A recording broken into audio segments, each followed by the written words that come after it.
It's only a warlock that gets them back on a short rest. Everyone else is long. A wizard gets something, or a sorcerer can. I should have been a warlock. Mm. I'm a good warlock as well. I've got my next character planned if we die. Right. So, hello to the people that might be watching out there. We are the Above Average Adventure team. And our adventures are mostly above average, but they might be below. So yeah. I'm a DM. My name is Mike, and we're joined by Liam as Pluck, Gareth as Brian, this chap called Jamie as Sheik Sheen, and we've got Ben. Yeah, it's Ben, isn't it? Hi, everybody. We've got Ben's handbag. Hey, you. Hey, you. So I still don't believe anybody's watching, but if you are watching, I don't believe you exist. So you're not real to me, but you're real to everybody. I do believe in fairies. I'm bringing you back to life. We love you. So we're just going to jump straight into the action. I know we've got a lot of questions from last week, but just as a very, very quick recap, in our ridiculously stupid fantasy world, you found yourselves trapped inside a huge whale. Once you'd stopped obsessing over a dead shark that you'd murdered and doing all these weird things to it and ripping it to shreds and making it serve your purpose and bending it to your will in the afterlife, you eventually decided to actually deal with the more pressing situation, which was that you were inside a whale, and you learned that the whale was injured and was in pain, and you were sucked through into its belly, where you met Jebediah. After awkward exchanges and testy dialogue, you felt like something was up. You snuck off. Two of you snuck off into the belly of the whale to try and find out more information, while the other two of you were left to deal with Jebediah, to try and talk to him and try and ease him around a little bit. Upon going further into the whale, Pluck and Sheik Sheen met the goblin Flump, who was a survivor from your previous encounter. And I think probably the most notable and interesting thing was that Jamie Sheik Sheen handed him a sending stone, which he promptly swallowed. So we now have a communicative device lodged in the belly of a goblin. Flump warned you very carefully, very cautiously, that Jebediah was not all as he seemed. And eventually, upon returning to the camp, you sat down for some shark fin soup, only to pass out on the floor. Just before the pass out, though, Jebediah revealed something he'd been working on, which was the beautiful creation of Lucy, a huge structure of flesh and bone made from lots of different people from lots of different places, as he's clearly carved together some kind of abomination to keep him company. Is there anything that we should you want to question, query, or remind before we carry on? Yeah. Why are you the way you are? No. I have the con save that you asked us. What is love? That is a question I have. I have the con save. Con saves. You want to just remember them. Oh, okay. Yeah, don't worry about that. That'll be fun. So to clarify, this will count as a short rest, but not a long rest. So therefore, no spell slots back unless you are a warlock or unless you've got some weird wizard feature. You are still fatigued. You still have one level of exhaustion, which means so not only do we go into this fight with low spell slots, we're also rolling at disadvantage on all of our rolls, apart from Sheik Sheen. As soon as you get a long rest, you'll no longer be at exhaustion. Oh, I'm nervous for you. This is So it's been nice. I think we'll probably be starting a new campaign next week. It's been lovely. Look at Jamie's face. He's feeling confident. I'm feeling up for the fight. I'm up for the fight. Okay, so yeah. I think the con saves, I think you were all roughly, I don't think anyone was lower than 14, were they? I was. What were you? 10. 10, okay. And Stacey was 4. I can't remember. Okay, yeah, Shikshin's last one was 4. And you've all spent your hit die, so you've got your hit die back, right? Yes. Yeah. You've got some hit points back. Yeah. Some. Some. Like some. Okay, so Turn the light on. Brian had a really good nap, it seems. yeah, we're going to need it. So as we begin our adventure, we will start with pluck. In your dreams and in the darkness of sleep, you suddenly feel a piercing pressure come into the top of your scalp. Why? And you take just 1 point of measly damage, because as much as Ow. I'm convinced I'm going to kill you tonight, we all know that I roll terribly, so you're going to be okay. So Let's you not take... jinx it. let's not wish it on us. So you take 1 point of damage as a sharp, piercing kind of feeling punctures through your forehead, or as I like to wind up my wife, forehead, and to push into your. Just enjoy it. Push through into your forehead and begin to pierce at your brain. With this, the pain of it snaps you back into a moment of awakeness, and you suddenly find yourself looking around the room or looking around the cabin. Okay. Have I got my bone? I've got the bone that Handbag gave me. Would you like to make an investigation check for it? Yeah, please. Certainly not in your hands, because what you begin to realize about your hands is that they are very firmly tied behind your back. Oh, God. Is that disadvantage as well, isn't it? I got an 8. You got an 8. Do you have dark vision, Pluck? I do have dark vision. Okay, and is it about 30 feet, or is it 20 feet? 30. 30. Does everybody else have dark vision? I have dark vision. It should be 60. I have dark vision as well. I've got 60 feet of dark vision myself. Yeah, it should be 60 for you as well. Handbag, did you say that you don't have I dark do vision? not have dark vision, no. So as you look around, you know, searching for the bone that was given to you, the first thing you notice is that there is now darkness all over this environment. The flames and the torchlight and the bonfires that were out before, they are gone, and now we're in the pitch blackness of the belly of the whale. But you do have dark vision. You can see a little. In terms of, you can see quite a bit, but in terms of the bone that you're looking for, the weapon that was carved for you so lovingly by Handbag, it's nowhere in sight. And I must admit that hope begins to leave you a little bit there. The other thing that you notice is that you're upside down. And as you turn your head to the left, you see not much. You see occasionally the body's legs moving backwards and forwards as they go about some kind of business. And then to the right, as you turn your head, you're met by an upside down face, a steely black eye hanging there deadless, looking into you. And it's the shark that you murdered and was hung up earlier.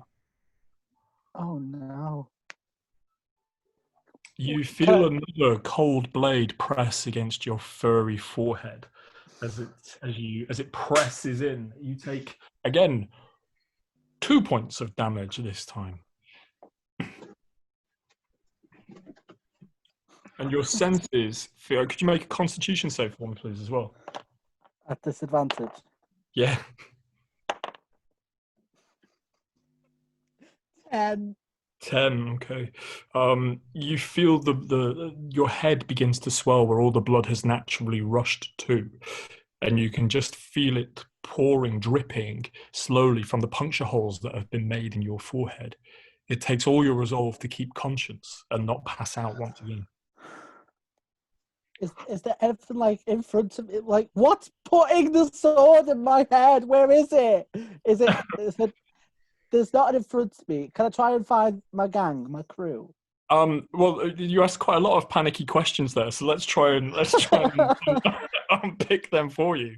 So in terms of what's making the sort of holes in your head, Jebediah is sort of busy at work, just occasionally putting in what I can only assume are drainage holes to get the blood out, because it would be a lot easier to do what he needs to do without the blood in your body. Right. Cool. Okay. I said I wouldn't make it dark, and here we are. 5 Yes. sessions. Turning pluck into a juice box. You can make in what else did you say you wanted to see? Whether you I could wanted see your, to try to find the guys. make a perception roll with disadvantage. Oh God, it's a 5. Okay. No, in between dead shark hanging to your right and the sort of muscular body of the dwarf that is currently popping holes in. The only other thing you can see is about an 8-foot tall abomination of bits of different flesh sewn together crudely, staring at you, going. Oh no.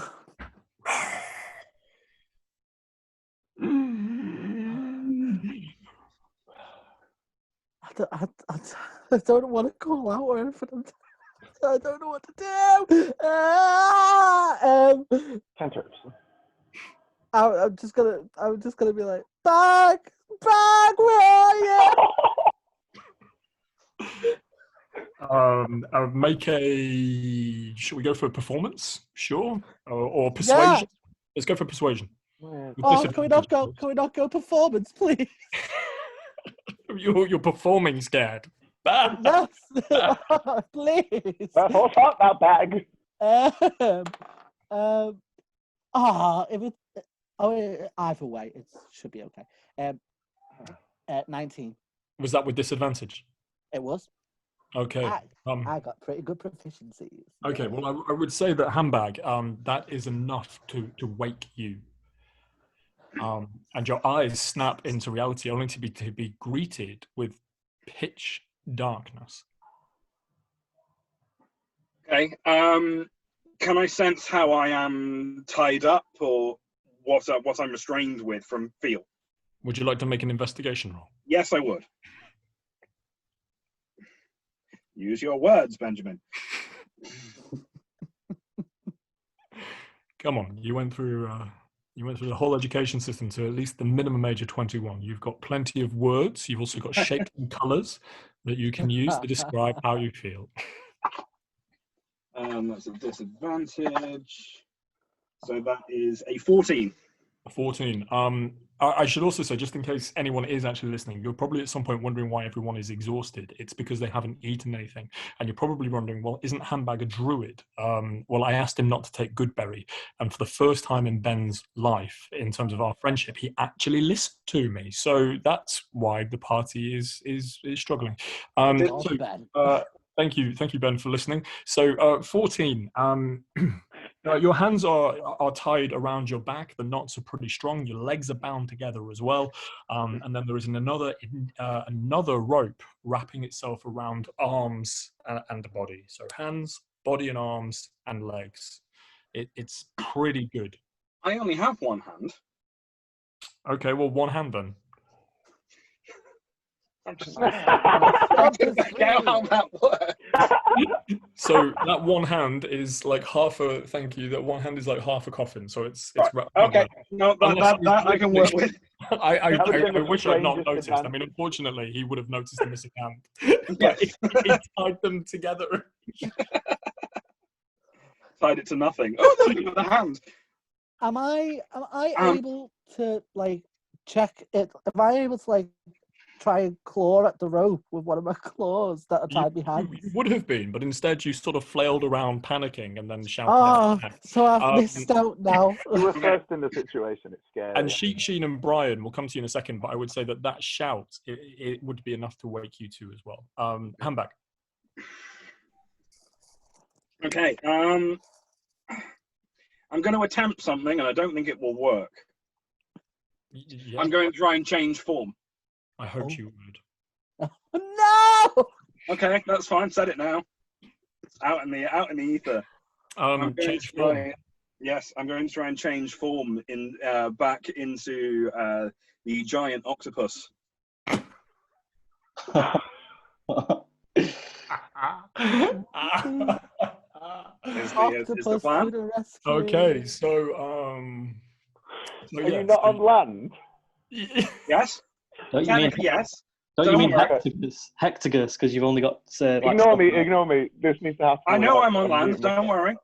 So I know, you've got- your animalistic body from being lizard folk begins to shift immediately into, you know, where there was only one arm, it begins to shift and splinter into two. Little suckers begin to lash out and flap around. I'm assuming that your hope is that in wild shaping that you would shift the bonds of your rope. And Jebediah doesn't know that you're a druid. Mhm. Signs of that. So the rope, indeed, you are free from the bounds and the bondage of the tying that was there, but you're now an octopus that sadly looks like an advert for, like, you know, the World Wildlife Foundation. So please don't pollute. Yeah, as you're sort of just wrapped, you know, like when you see poor seagulls that have got their beak trapped in a 6-pack of beer can. That's the visage of this 7-armed octopus. beach Septopus. jellyfish. Okay. Does that have blind dark vision or It does blind have dark vision, yeah, so I can now see. Okay. I would like to try and disentangle myself from my ropes. Okay, make a acrobatics check. I will try and break them if that's easier. Okay, yeah, sure. I've got a DC in mind. Oh, that was a natural 20. I'm still going to be at disadvantage. Yeah. Oh, that's not bad though. That's 18. It doesn't do it though. Your limbs stretch and push against the rope, against the bondage, but it doesn't snap it. But you have got enough. You know, you're not restrained here. Is what I would really want to point just out. tangled. Yeah. I mean, you can move and you can attack. You're going to be attacking at disadvantage, but seeing as you're already at disadvantage, it kind of just doesn't add any more. Yeah, it doesn't add any more misery to your current plight. No, I mean, it's kind of like if you're attacking, one arm is attacking and the other arm is going. How far away am I from Jeremiah? How far is your blind vision? Your dark vision? 60 feet. You are. I would say you're about 40 feet away, and you can see that he is busy in action. Okay, I'm going to maneuver myself as best I can over towards him. Now, on land, I'm not particularly mobile, funnily enough, so it'll probably take a little bit of time.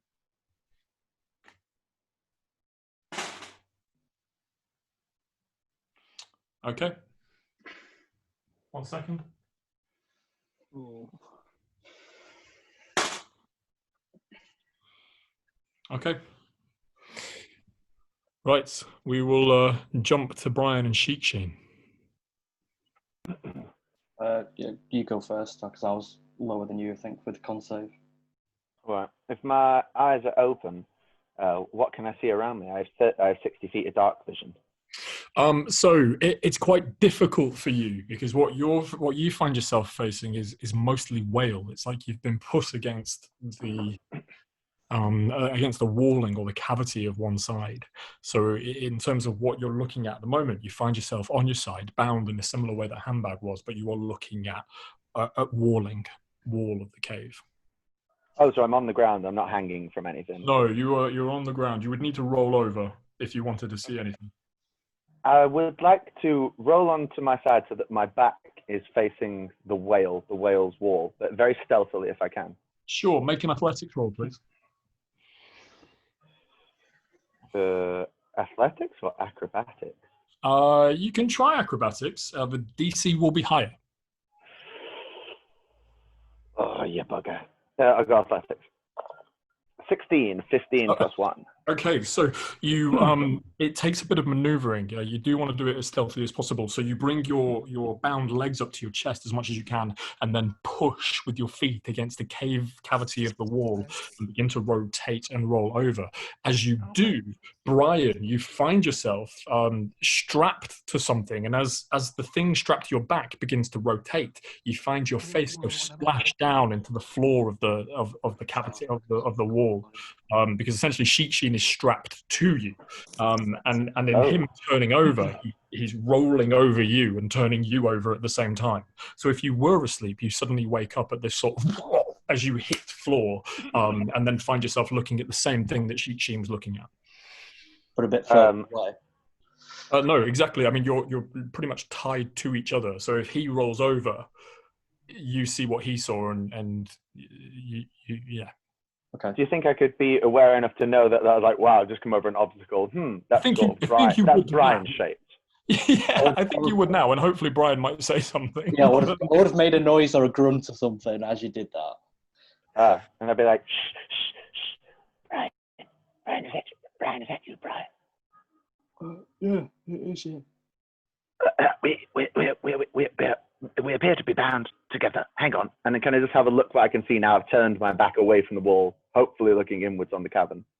Yeah, so, and from there, do you want to make a perception check just to define how much we can make outside of shapes? Absolutely. Perception, it's not the worst. 14. Okay, yeah, not bad. So, you get a sense of pretty much everything that we were talking about last week. It's almost like you've zoomed out and you get the full... it's so confusing. I don't find it so confusing. So you get the full sort of... you two are here currently, and as we pan up, we can see in the distance a series of... There's a sort of bit of rubbish and blockade stuff there that's kind of been washed in, shipwreck stuff, and likewise another broken bit of vessel there that can act as sort of cover or a hide behind. And then further in the distance, you make out the shape and silhouette of handbag hung upside down. There's movement going on behind his hanging shape, and next to where he hangs, you can see the dead shark from previous. Does that give you enough? Yes, it does. I'll say, Brian, I can see handbag over there. There's a lot going on. We appear to be bound. Are you good at getting out of tight spots? Yeah. If we want to try and get out, yes, on the count of three, we'll try and get out. Like push against each other and see if it breaks it. Right. I'm just worried that you might break my spine. My core, I've got good core. I've been working on it, but honestly, I think your core might be superior and might like an arm wrestle. Hang on, I've got a quick idea myself, and I'd like to cast Mage Hand and see if I can maybe just have a little pick at the ropes. Yeah, go ahead. So the spectral hand that you so readily use comes into life. It looks at you, you feel confident in your abilities. You get to make a sleight of hand check to pick at the ropes. Quite difficult here because you can't see the knots, so it will have to be disadvantage, I'm afraid. Oh, I've got 21 or... Ooh, that would do it. 16. 16. You manage to get... Your hand moves up and down, trying to find ways in, and try and find some leverage. The only knot that begins to loosen a little is the one that seems to be round your feet. As you tug on it as best as you can, you realize that it's going to need a little bit more. It will definitely come, but it needs more strength than the mage hand can do. I see. All right, Brian, didn't work. Let's do your thing. Okay, before we do that, is on my side, is it like my hands are bound on the front of me like that? No, your hands are rather uncomfortably behind your back, and if you positioned or maneuvered your hands a little bit, the two of you, Sheen and Brian, could hold hands. Aha. A little. So knowing that, can I feel where his hands are bound? Yeah. Yeah, so what you would feel is the palms of his hands. It would take a real difficult check to try and reach the actual knot. So you can feel fingers and palm. Okay. You can try and go for the knot. So first I'll try and release my hands from it, just like by ripping it apart. Okay, make an athletics check. That's going to be very difficult though, and it's with disadvantage. Okay.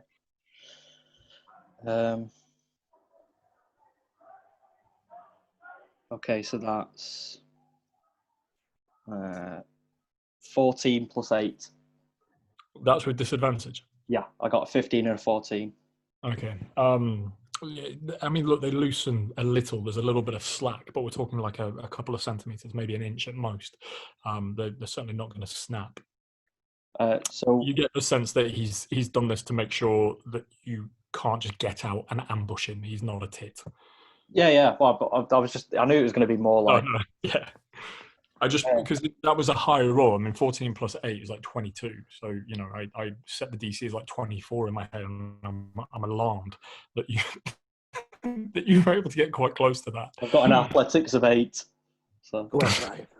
Go on, Brian. So now it's a bit looser. Can I get one of my hands free, or? Okay, make a sleight of hand check. Okay. Disadvantage, of course. Okay. Can I in any way assist him by sort of trying to move my hands in a way that would give him the most slack on the rope for him to do that? Yeah, good. Make it a flat roll. Okay. I already rolled with disadvantage, so shall I do another one? Yep. Okay. Come on, Brian. Oh, yeah, that's good. So 15 plus 5. Yeah, it's good. Good for you. It's not good enough. Oh. Machiavellian face. Okay. So I'll say, I think this isn't going to work with my hands. So do you want to try that idea that we were talking about? Well, yes, but I don't think my mage hand is strong enough to pull the thing off. I can certainly give it a go. Did you say you loosened it at all? Yeah. Maybe an inch, a centimeter. You can feel that sort of like release of where there was where it was hurting your wrists. It's now not quite so tight. Brian, perhaps if we work at the same time, I'll have my mage hand assist your dexterous sausage fingers, and perhaps together we can undo this bind. Okay. You take my. Here's a quick question about mage hand. If I were to say to Brian, make your own jokes, but guide this hand, would he be able to sort of point me in the right direction? Or how does it? Can I have any sense to it? Because if I can use it to pick tools, I have some.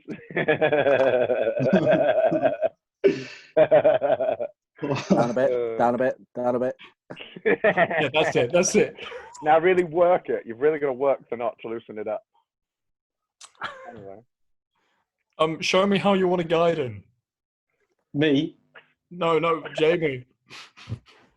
So I want Brian. I'll put my mage hand near Brian's hands behind his back, and him just sort of like twist my hand into the right position, because then I'll be able to feel it. Right? It's more of a sensory question. Like, what can I feel through the mage hand? Okay, make a. Are you using the mage hand to assist, or are you using the mage hand to do the action? Work in conjunction with. So it is an assisting, yes. Okay, so Brian, I'm sort of working my own separate thing too. Are you going to snap it? Are you aiming to snap it again, Brian, or are you aiming to slip it? To try and slip it again, because I've loosened it. Okay, well you can roll flat roll, Okay. no disadvantage, because of the mage hand, which has been guided sensuously down the knots. Up a bit, down a bit. You wait till I get my robot. Terrible. That's not right though, isn't it? Man invents robot. The first use is, I'm going to make a sex bot. Yeah. They took it to a convention, and they walked. There's a quote from after saying they were absolutely ashamed about how it was used. That's a 17 sleight of hand. Okay, so you push against the ropes, and the mage hand does its little work to try and make some space, and your elbows begin to sort of jostle into Sheen's back. You can't help but feel that if you didn't have such big fat fingers, as I believe Sheik Sheen described before, which are attached to big fat wrists. That if you were just a little bit smaller, you could probably do it, but you can't. Okay. I don't think this is going to work. What about me? I have rather slender wrists. I don't Lots know. of writing. I've not really paid attention to your wrists, but you seem to have looked Very at lean. I've done a lot of writing. They're quite dexterous. The movement has kept my wrists thin. Perhaps we should have a go slipping my binds. Yeah, but this is going to be your last attempt, because I'm aware that we've got a really exciting podcast where we're fighting monsters in Wales, and we spent a good 20 minutes just trying to slip a knot. Listen to our podcast, woo! So go for it. Any scouts would like to comment below decent ways to undo knots as well as doing knots. We all have hobbies. Yeah, clearly we were drama kids and didn't go to scouts. I didn't. So what's the check? Sleight of hand, did you say? Could I ask a question? With advantage, though, because I imagine Brian's going to help. Yes, Brian. Is Stacey anywhere to be seen or heard? Lucy. No, Stacey is mouse. Or Oh. Well, I don't know. You tell me. I mean, you're asking me, but you've not asked for her. I mean, as Brian. And you're not telepathically linked. So. No. Well, the last thing I knew, she was like in a pocket, like a chest pocket. 24. Okay. Well, I was kind of hoping, Brian, that you might forget about her, and then 3 weeks' time, I was going to remind you that you left your mouse in the belly of the whale. But, no, not today. But for the time being, I don't know, because she manages to get one arm out and free up his body and out. Yes. Are we staying with us or are we swapping? Yeah, let's go back to Handbag, I guess, who's just sort of octopussing around on the floor. I'm octopussing around on the floor. I am approaching Jeremiah. Yes, he's well. First of all, his name is Jebediah. And Jebediah, second of all, you don't need to make a perception roll to notice this. He's incredibly aware that an octopus is approaching him. That's fine. I don't mind that he's aware of me. You didn't make a I'm not trying to sneak to him. I'm just approaching as quickly as my octopus tentacles can carry me.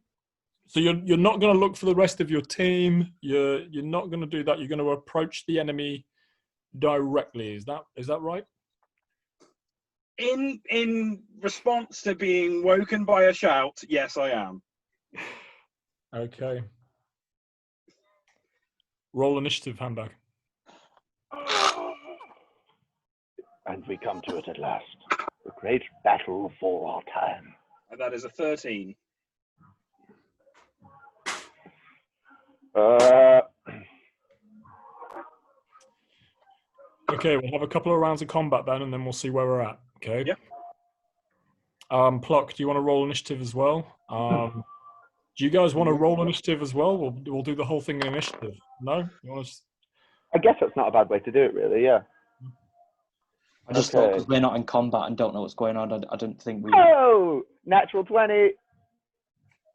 If we do it anyway. Okay. Do you want me to put it in the chat?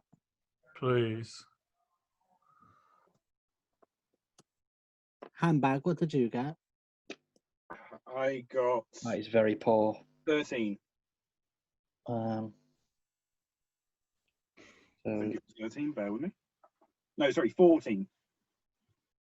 I got a 9. Oof. 7 plus 2.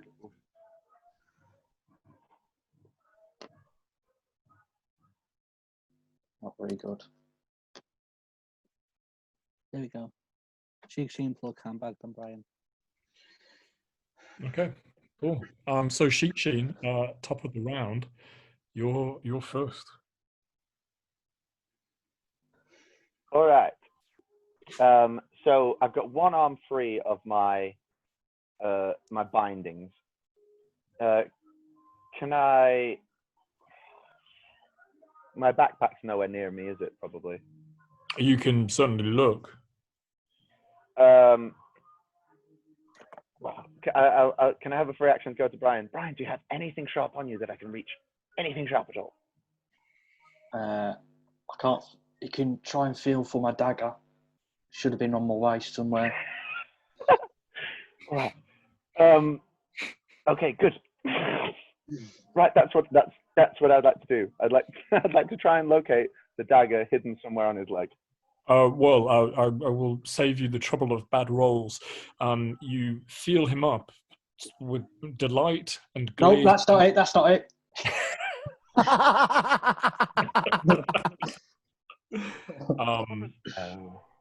I mean, it's a panicky situation. So, sometimes when people give you instructions and it's really clear and you still get it wrong, it's not that scenario. It's just no one would leave you with a dagger. There are no weapons on you. No gun, no thunder cannon, no sword, no daggers, no nothing. Shit.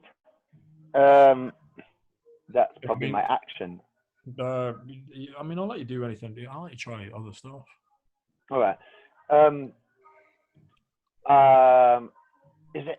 I'd like to sort of feel what I can feel with my arm. Does this sort of more agency I have with one of my free arms allow me to access anything a bit more easily, any more knots?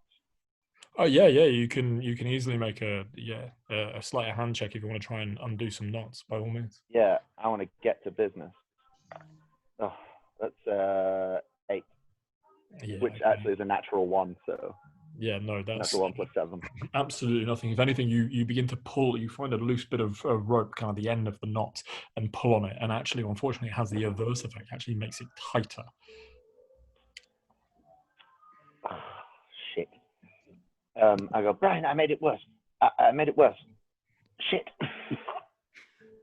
And I guess that's my turn. I'll try and wriggle, see if having a free arm outside of it, if this can count as movement. Having a free arm outside of it might have created a little bit more space within the bindings. Yeah, it might do. I'd like to try and wiggle. Wiggle away. You're going to use your full 30 feet of movement. Full 30 feet of movement, but I don't know if that counts as difficult terrain or how. We'll call it difficult terrain, so we'll say 15 feet of wiggling on the spot.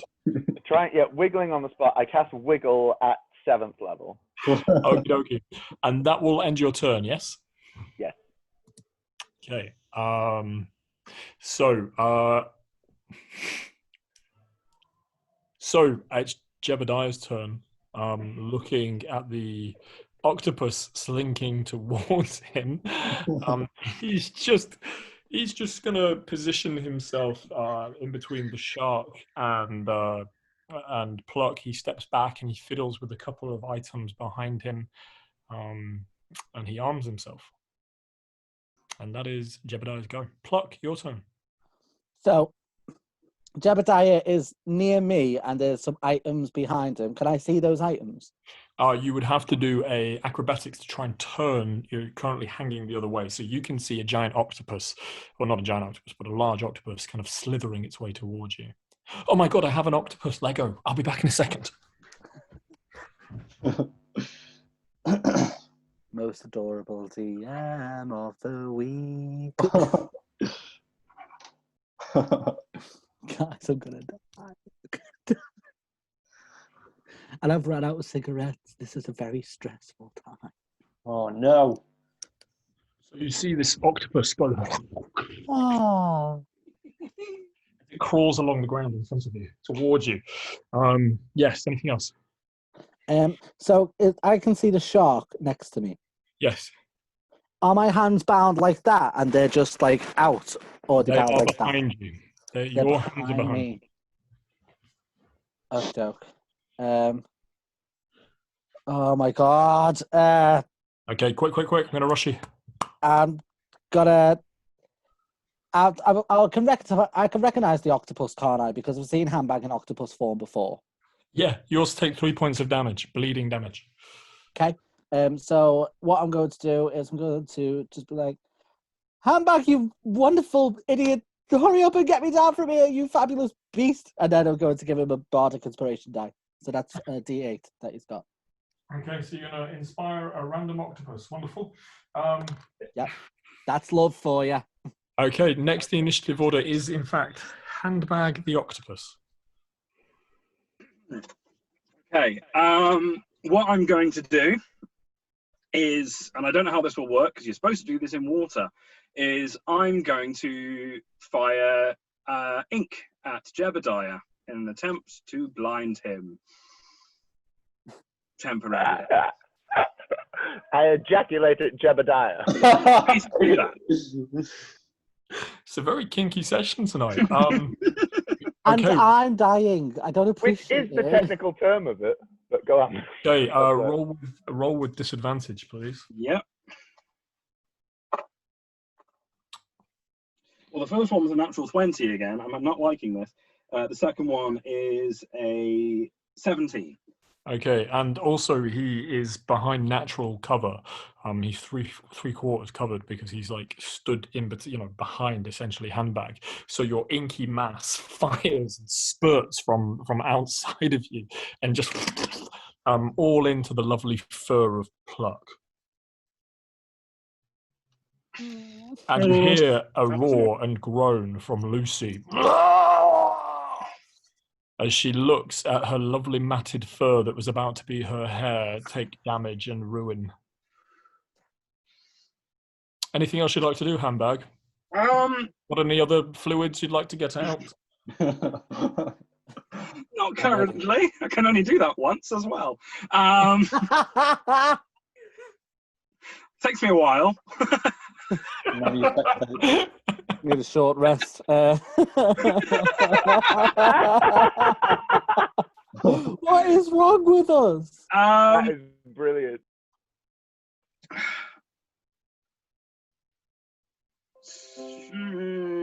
Screw it.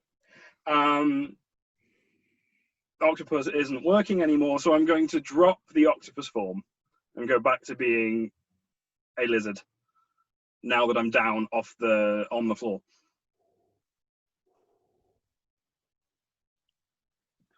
Okay. Brian, your go. Okay. Yum.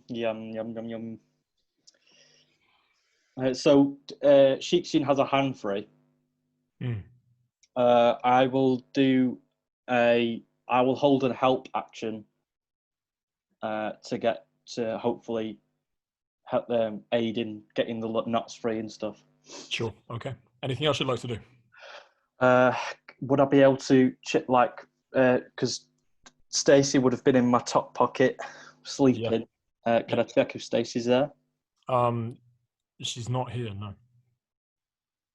Okay. I will. She's not in the immediate vicinity of you, no. I will whisper with my free action. Stacey! To the mouse that doesn't speak common, right?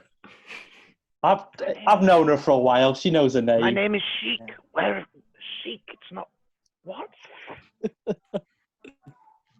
my mouse. You've met my mouse. It's Stacey.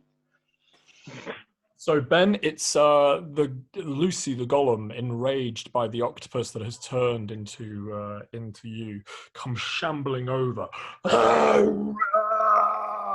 and takes 2 swings at you. The first is 21 to hit.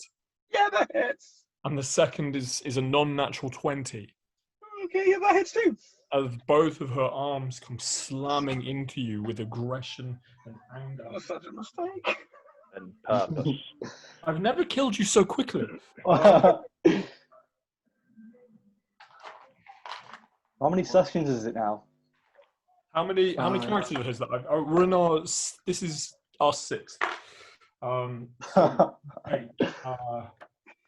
A measly 7 points of damage on the first slam. Okay. And then she comes in again with her within her left arm. And that is 14 points of damage. Okay. 14. So 14 plus 7. Yeah. Okay. And 21. Okay. Well, and that is the end of her go. She's upon you now, and you see the stitch work, which is not great. And you also begin to piece together from this really close angle that this is lots of different creatures that have been, or people that have been stitched in and swapped out. It's not one full form. It's perhaps the best bits of everyone. The hands themselves as well don't match. Everything's sort of different. Okay, that's the end of her turn. Before we go to top of the round, they're going to hold their action. So top of the round, Sheekshin. Right. But they will move. Right. Move them. We don't need the map as yet, do we? No. No. Me using my sleight of hand to have another go at the ropes, would that be a bonus action? Would that be my action? What do you want to do with your action? It's Well, probably... here's what I'd like to do. If it's on my person, I would like to reach in and find my sending stone, and I would like to try and communicate with Flump. That will take you your whole action. Then I will do it. I will find the sending stone and send a message to Flump and say, how many words do I get? It's 26 or something, isn't it? Yeah, and we're counting. Wicked. Flump, we are captured. You must find the tyrant's base, That's too fast. free us. We are your only means of escape. Come now. You may reply. I'm very nearby.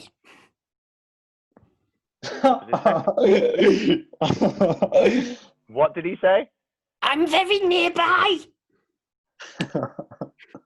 Then I will say out loud, because I only get one sending of it, I think, a day. Flump, where are you? Come quick. It's Flump's turn now, actually, in where he's rolled the initiative. I'm here, you nasty pointy thing. And you see the little sort of, because you're currently on your side. I imagine that your head is like this way, Mm-hmm. and you just sort of get this.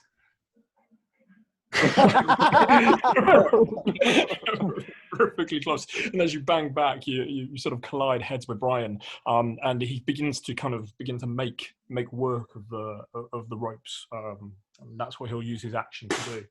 I was helping him. I was using the help action for the rope. For Sheekshin, I believe, not for anyone. For anyone doing something with the ropes, I was. Oh. But you can begin to feel the ropes coming significantly free, particularly around your arms and around your, and therefore your hands are getting freer. Can I say anything else to Flump, or is that sort of my time? No, it's okay. I'll do it next turn. You can use your reaction if you like. Yes. Flump, you've been around. Have you any idea where our weapons could be?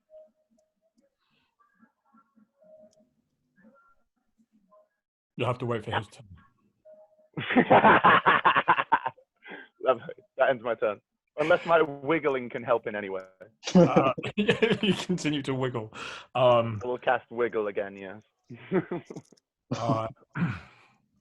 Jebediah shouts to Lucy, what was his accent last week? Was it sort of Cornish? Was it like that? I think it was. Yeah. All right.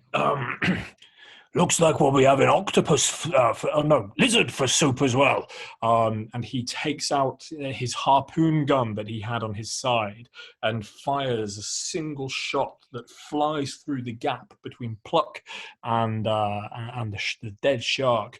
We're about 20 feet in range. We're okay. And that is a 9 plus... It's a 15 to hit, Ben. This is... What's your armor class? 16. That with a shield or without a shield? That's without a shield.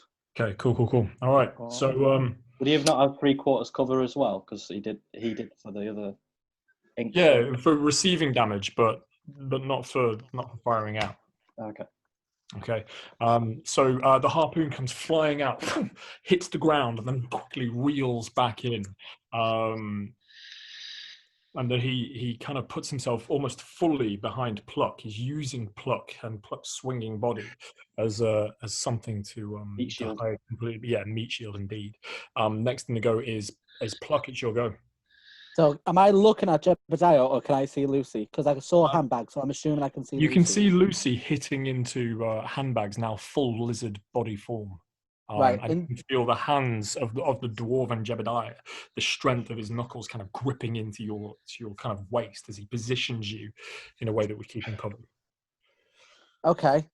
All right. Well, I'm going to get angry at that first of all, and then I'm just gonna do it. No, I'm not. I'm gonna do this because this is gonna piss him off even more. I'm gonna look at Lucy, the big thing. Yeah. Make the connection between seeing the word, seeing hair, and feeling his grimy hands on me, and then I'm going to cast Enemies Abound on Lucy. So I'm going to reach into her mind. She needs to do a saving throw, an intelligence saving throw, and she needs to beat 15. I love Enemies Abound. First time I've ever used it. Would you call it a charm? It is. It doesn't say charm. It says it's immune to it if it's immune to being frightened. So I'd say it's if that helps. We'll find out, won't we? What does she need to beat? 15. She is immune to being frightened. Oh, what? As you look at her, just as you cast it in hope and desperation, and then you look at this abomination of a creature and realize it's not human, it's not dead, it's somewhere in between. It has little of a soul. It's a suffering creature. Where is Jebediah holding on to me? Like what part of my body? I'm trying to think that you're upside down, so it's hips, a little bit of tail, sort of hips, really. Is it safe to say that my head is near his dick? Yeah. I'm gonna headbutt backwards into it. Would that be that would be an action, wouldn't it? Yes, it will. But you've cast the spell. Oh no! I'm going to say I'm going to headbutt you in the dick if you don't move. Okay, and can you take one point of damage? Every time I try and do something, it doesn't work. Okay. Next in the order is Brian. Okay. Oh no, it's Handbag. Sorry, Handbag. Sorry, apologies. Okay, Handbag is going to disengage. Oh. And Right. Handbag is now not being able to see. I really made a mistake. Bad idea here. Yeah, it was brilliant. I absolutely loved it. I thought I'd have to burn through a whole octopus, hit points and everything, but no.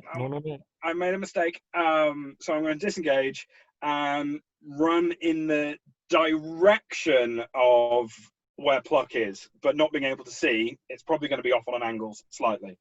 Okay. He's just going to run towards Pluck. Is that right? I'm just going to close the gap. Trying to go to the left slightly so I don't end up bumping into Jebediah. Okay, we'll say that's half movement, and okay, and you get within. You can see him. He's about 5 feet away. Oh, but you can't see him. You can hear him breathe, I guess, and blood. It could be anyone's breathing. That's bad DMing. I'm really sorry. Brian, your go. Okay, so are my hands free, or is it just Sheik Sheen that was freed from with Flumph? Your hands are by now would be free. Yeah, your hands are free. So it's just my hands, not my legs. It's not your legs. Okay, so I'll go for I'll go for my legs and try and undo them. So you're gonna undo the knot? Yes. Sleight of hand then, please. Or survival actually. Okay. That's with disadvantage as well, isn't it? It is, yeah. Oh, that also, any attack rolls that we're making against a creature or any creatures are disadvantage apart from Sheik Sheen. That's a 13. It's going to take a while. You might need Flumph's help or someone else's help. Or something sharp. Okay, so I'll say with a free action, Flumph, can you undo me legs so I can get up? Okay. It's now Lucy's go. I'm assuming there's nothing else you can do. Do you want me to make a persuasion roll for it? Because I No, said Flump is willing. I mean, other than the fact that you wanted to kill him last week, but sure, yeah. I didn't say that to him. So Lucy chases down on Handbag, coming straight after him. One arm smashes through, and I'm imagining with a 13 misses. 13 misses. Yep. And then the follow-up swings round with its second arm with a 23 to hit. Hit. And you take 18 points of damage as this horrendously, like, it's almost like being hit by a tree branch, just slams into your ribcage. You good, Ben? I'm down. You're down. Mm-hmm. Okay. Good. Okie doke. That was light work. Oh, Okay. We can end initiative there if you guys would like. We can drop more into a sort of more free-flowing replay. I think that role play would probably be better. yeah. Handbag, make a death saving throw. 10. So that passes, right? What Jebediah immediately begins to do is he begins to wrap rope and a noose around your feet and begins to string you up alongside Pluck. Okay. And over the course of the next couple of minutes, we'll start kind of just restraining your hands and wrists. But you will need to make death saving throws, and that's one pass. So in a couple of minutes, once other people describe Just what let they're me doing. Yeah. Liam. I just shake and I'm like, let him go! Leave him alone, you monster! I hate him. I hate him so much. How many spells do you have left? Said the metagaming pigeon. Shut your mouth. So, Brian and Sheet Sheen, what do you want to do? Does Flump start aiding me with my feet? Yeah, you can pretty much get free. I want to, use Flump as much as possible, like emphasizing the need for stealth in the moment. Yeah, as soon as I'm able and get up, and I'd like to. So I've got a, what do you call it, dark of 60 feet. I'd like to get behind the boat that was on the map before, stealthily. Stealthily get behind the boat. Okay, make a stealth roll then, please. I got 2 19s on disadvantage. Amazing. Yeah. So you hunker down low to the ground and two. just begin to just crawl up through the sort of gut of the whale, because it's hard to remember that we are, and get yourself behind the boat. Do I see any weapons? Make a perception check. Yeah, I'd like to stay close to Brian as well, as like as stealthy as possible. Stay low to the ground. Brian, Okay, relax here. Let's find the weapons. Can you roll for it then for me, bud? Stealth, absolutely. 16. Yeah, you're good. No, wait. That's a flat roll. That's rolled it with advantage. The first roll was a natural 20. Oh yeah, so you're practically just invisible. You sort of drop down to the floor and just do a sausage roll all the way over to the boat.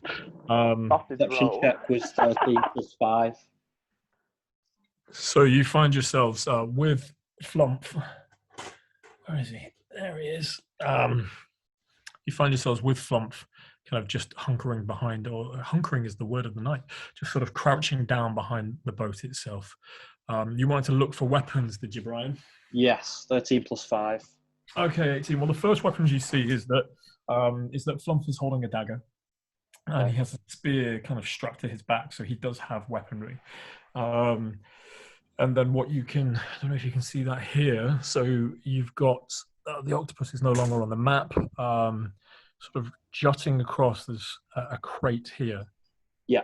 And in that is your weapons. It's a pretty exposed area. and Lucy is kind of just wandering around. Her attention is mainly on Pluck, just sort of looking desperately at him for the things that he holds. How far away is Lucy? Sorry. Lucy is about. It's going to take you about 20 feet to get to the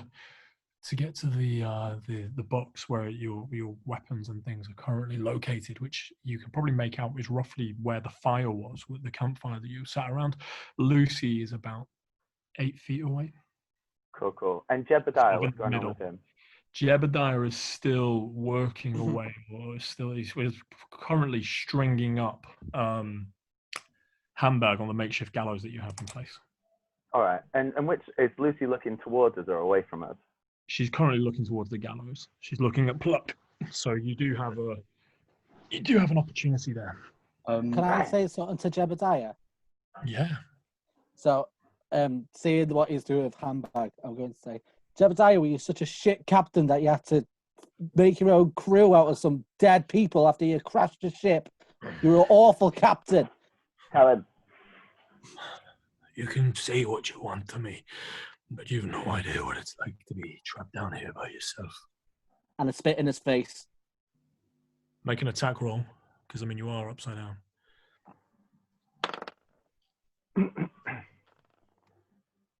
That's a 12.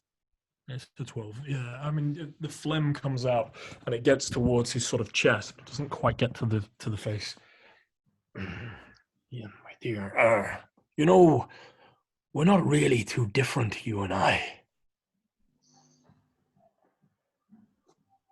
Are you insane? Well, you see what I've got here and what I've built for myself. And obviously you don't like how I'm treating the whale here. But I saw what you and your crew did to that shark that you butchered. It's no different. The only difference here is I'm not in love with a fucking ugly monster. And he just turns his eyes and looks at Handbag. And then looks back at you. Oh. Shade. I hate you. You take 4 points of bleeding damage. Oh. Does Lucy seem to be able to see in this darkness? Make a perception check. Good question.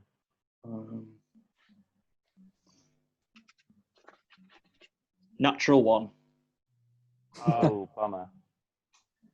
She has eyes. You have no idea. Okay. Brian, I have an idea. How far? Oh wait, in the distance around us, can we see any Handbag, pools make a death of saving water? Yeah. There are pools of water, yes. Right, Brian.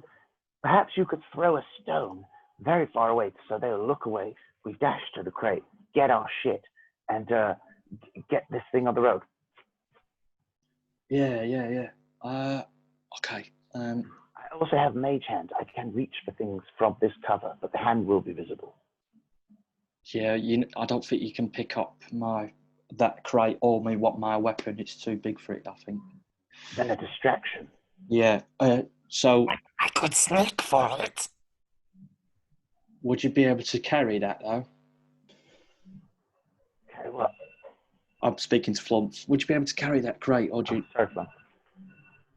I can't carry the crate now.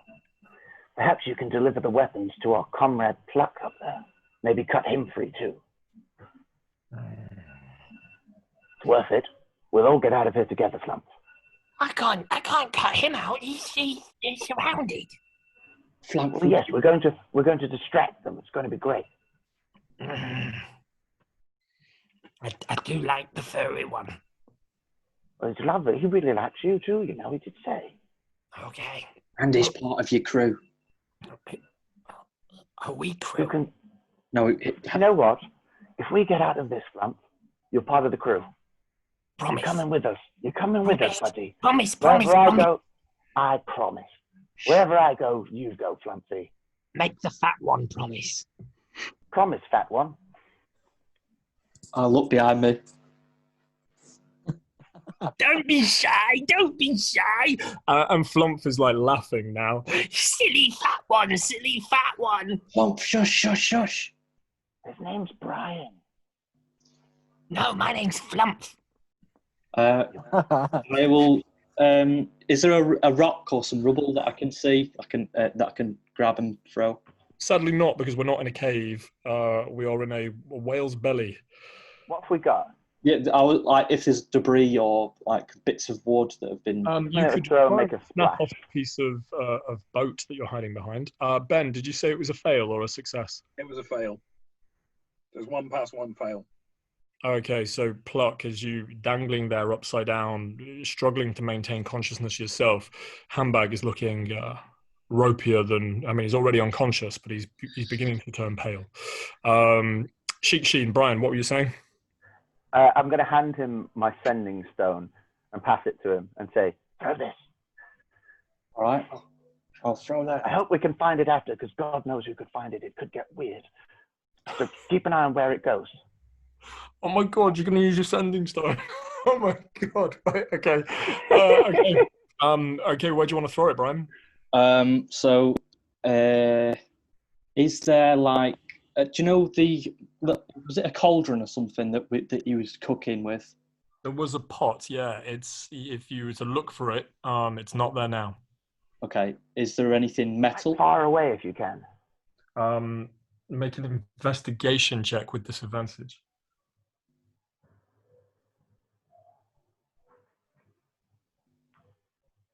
That's a 10 minus 2. Nah, nothing metal. There are a stack of crates, and there's some things on a sort of makeshift table or desk, about 5 feet away from the gallows. Okay, so I'll try and just throw it. Can I see Jebediah and Lucy? I can see Lucy. Yeah, you can find you know where he is. You know, you've got an idea of where he is. You can't see him. So a good distance away as well. I'll just throw it. Might investigate. Try and throw it behind them both, so they'll look in the other direction to where we want to go. Yeah, make an attack roll. I'm not trying to hit anyone. No. I'll set a DC on it. Okay. So that's Handbag, roll again. Fail. Oh, shit. 17. Okay, so this the stone of sort of the sending stone sort of flies through the air, and at that point, Pluck just lets out a sort of so as the sending stone is flying, not Pluck, sorry, what's his name? Flump lets out a little fart. So as it flies through the air, it sort of makes a sound communicated through the sort of sending stone. Send the message to that stone. And hits roughly where you land. It certainly attracts the attention of Jebediah and Lucy. Lucy turns almost like a sort of guard dog spotting a squirrel. Okay, so as soon as that happens, can I dart to the Jebediah goes over to investigate the area as well. As soon as that happens, can I dart to the crate? Yeah, sure, you can dart. That's a stealthy sounding kind of running. Yeah, I'm not stealthing. I run straight to the crate, pick it up. Okay, let's roll initiative again then. Okay. Just before we do, because I've just been waiting for an opportunity. So has Jebediah left, and it's just me, Handbag, and Lucy? Yeah. Am I able to swing into Handbag and my hands touch him? Make a acrobatics with disadvantage. Oh, that's all right. It's a 12.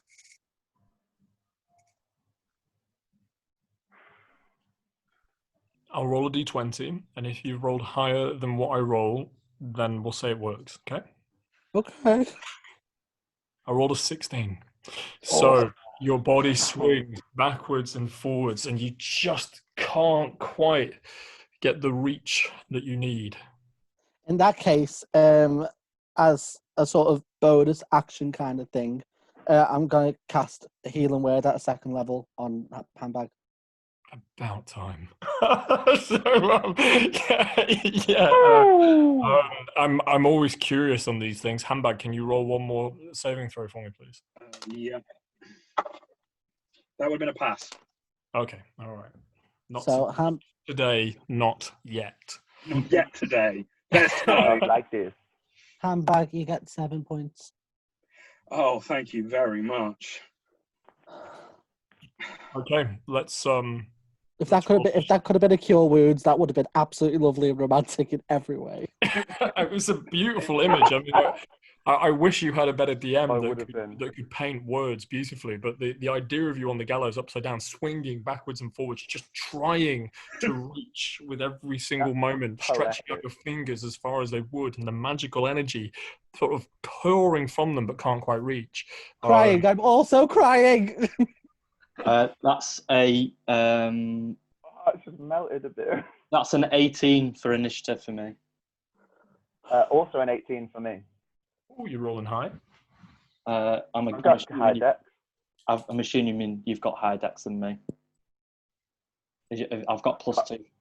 I got +4. Yeah. So. Are we all rolling initiative? Sorry, or is it just back in? Fucking hell.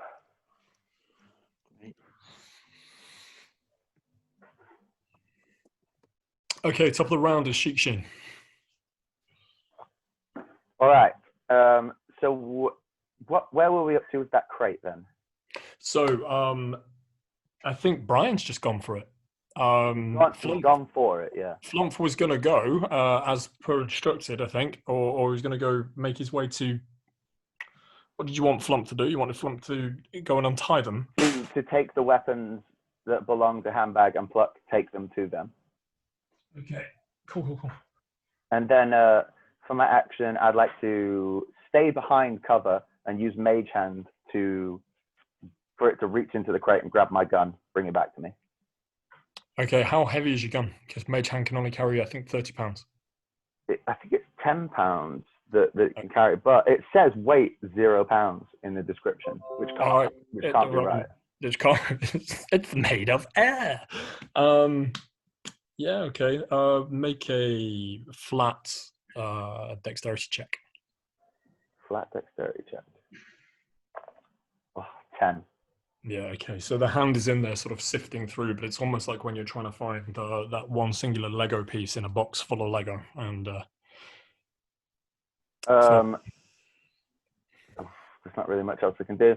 I'd like to hunker down into cover. I'd like to hunker down into cover. Lie down. Give myself. Okay, so you're going prone. You can't obviously use your action to hide. I'm going prone. With the mage hand, but you lie flat and press yourself up against, so you're pretty much behind cover and can't be seen. Next initiative order then is Brian.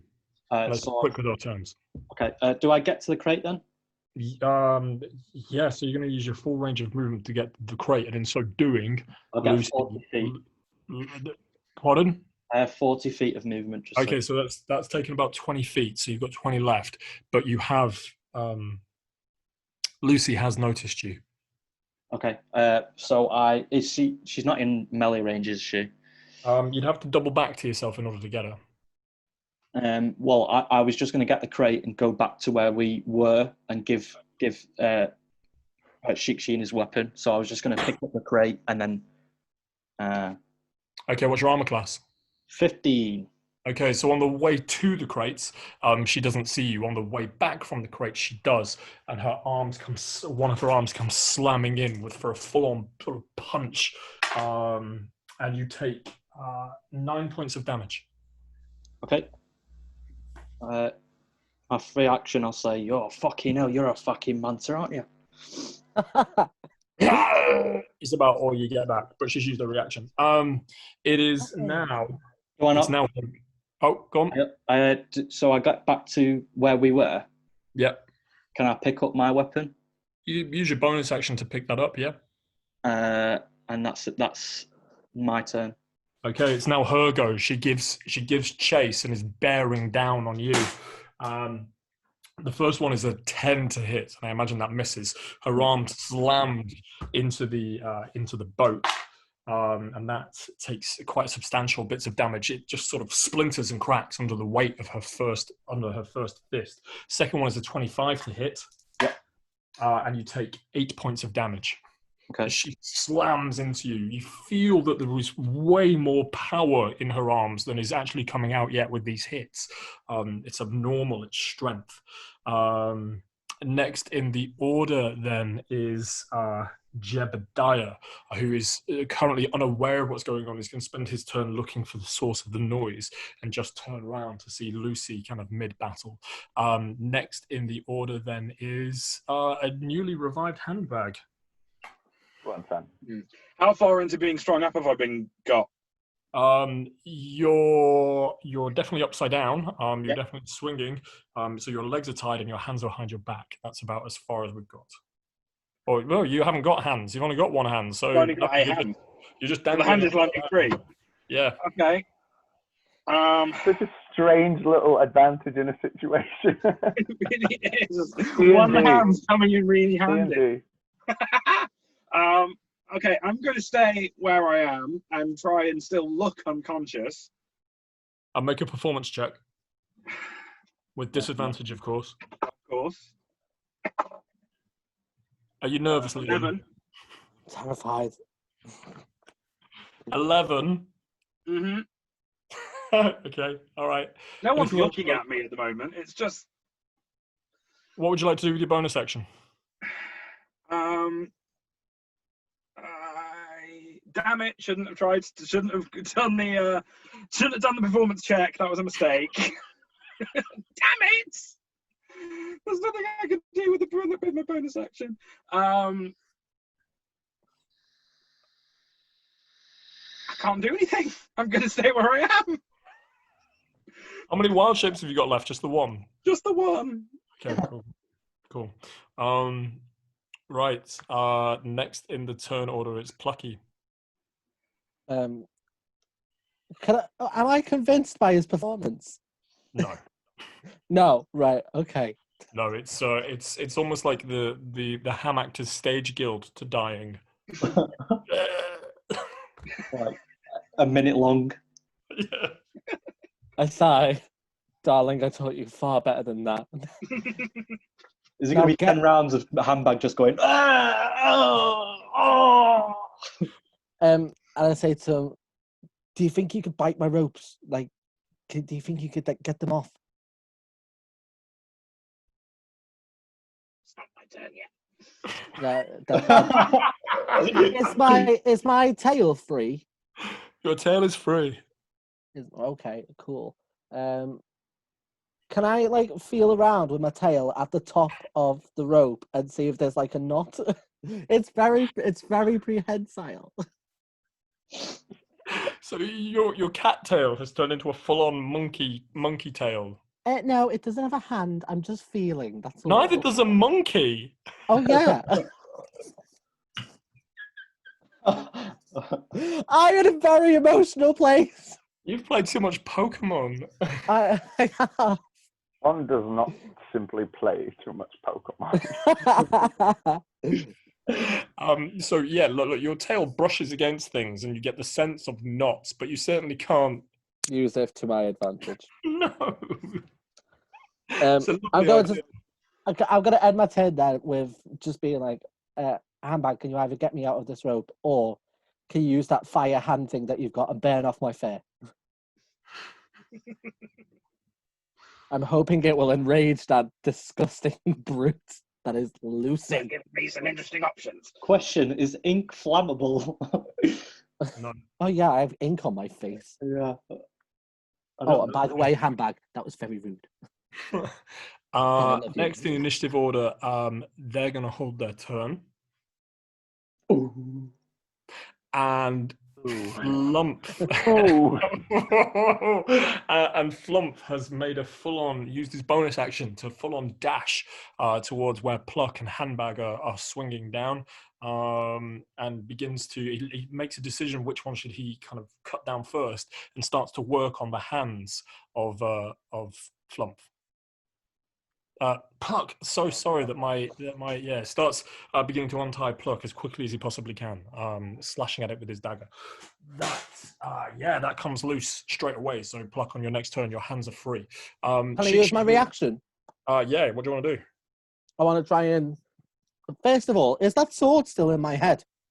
It punctured in. Oh, right. Okay. But thank you for reminding me. Oh, for God's sake! It's all right. I'm rolling terrible with a D4. That's 1 point of bleeding damage. Okay, Doug. You got With funnel coming out your head. With my reaction, am I able to like kind of swing up and untie the knot, or is that too much? It's too much. Okay. I'm just going to be like, yay! Woo! Shishi, your go. I've brought the crate. My over. go. Okay, the crate's over with us. So is I'd like Lucy. to, Lucy's on top of you.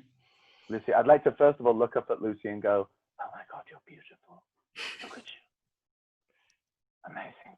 And then, is she on top of me in a way that if I tried to get away from it, it would trigger an opportunity attack? It would, yeah. It would. All right, I'd like to grab my gun. Is that possible? Yeah, easily. Well, I'd like to pull up a bonus action. Right, I'd like to grab my gun, and then if Mage Hand is still active, I would like to bring it with my bonus action to bring it back over and just start tapping Lucy on the back. Yeah. That's a lot for a bonus action, but okay. So Hang yup. Just let me check it. I can use my action to control the hand. Oh, sorry, I thought it was my bonus action. Yeah, that is quite a lot. Yeah, that's arcane trickster. But so we'll just say that you use your bonus action to get your gun. Anything else you want to do with your action? With my action, I would like to. Oh God, can I fire my gun? Of course you can. Oh, wonderful. Well, let's get into that then. So I'd like to. Have I got an eye on Jebediah? Yeah, you have got an eye on Jebediah, and Lucy's on top of you. I want to shoot at Jebediah. Okay. And I'm going to use my attack thunder roll, monger please. as well. Yes.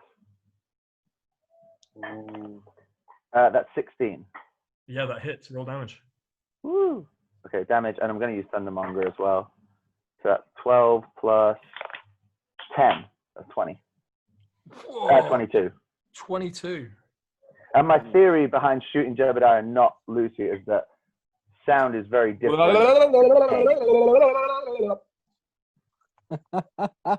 You naughty bear. Shush. No one's allowed to hear. Sorry. Unless you'd like to take your reaction or your free action to kind of shout the plan. Yes, I would like to take my reaction to do that. Well, go on then. I would like to shout, Lucy's stupid. Jebediah is controlling her. Kill Jebediah. Okay. I don't know if that was good advice at all. Brian, your go. Okay, so I'd like to rage. Yes. Rage and then take 2 swipes at Lucy, the ugly bitch. Yeah, go for it. I mean, it's not her fault. Let's be clear. Well, She's pretty much a victim here. It's not her, so it's a thing. Okay. So. No, she identifies as female. She hasn't said that, as she can't speak. That's feelings, Brian. Don't misgender the flesh creature. That's a 15 for the first hit. That hits, yeah. And that's 14 points of damage. Your sword slams into Lucy's leg, slashing into and making contact with the thick, leathery skin that makes up her body. She doesn't even flinch as your sword cuts into, or tries to cut into the leathery skin that makes up her thigh there. No blood spurts out, and there is no visible sign of damage on the impact. Okay. So I'd take my second swing, but can I aim it at her legs? Yeah, you can, by all means. You can't knock her over, though. No, just in hopes to slow her down. Is she a fast thing anyway? But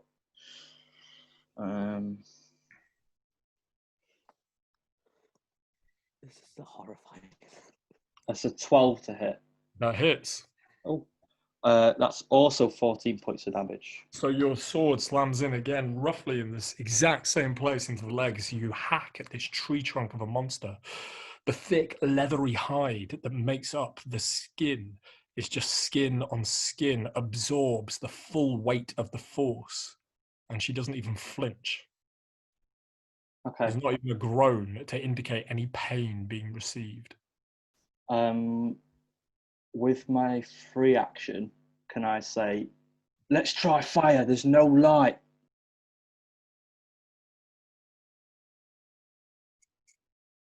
That's a big jump. Okay, cool. Well, there's no light in the room, and it seems like it's done on purpose. Okay. So that's my thinking behind it.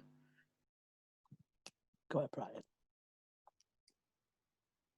Okay, next in the initiative order is Lucy. She's going to take 2 swings at you, Brian, seeing as you are currently waging war upon her. Okay. That is a 15 to hit on both of them. Yep, they both hit. And you'll take half damage because you're raging. Yeah. 10, 14 on the first one, so 7 points of damage. And 5 points of damage. Okay. Yep. Okay.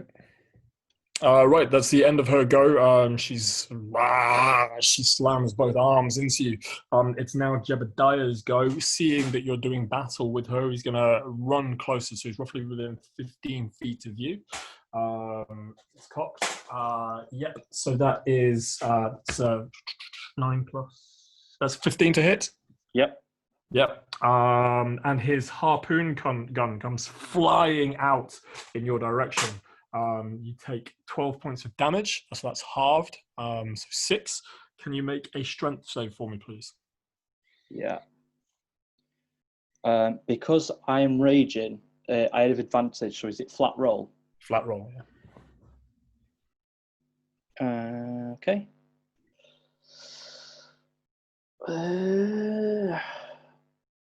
So that's 15 plus 8. Yeah.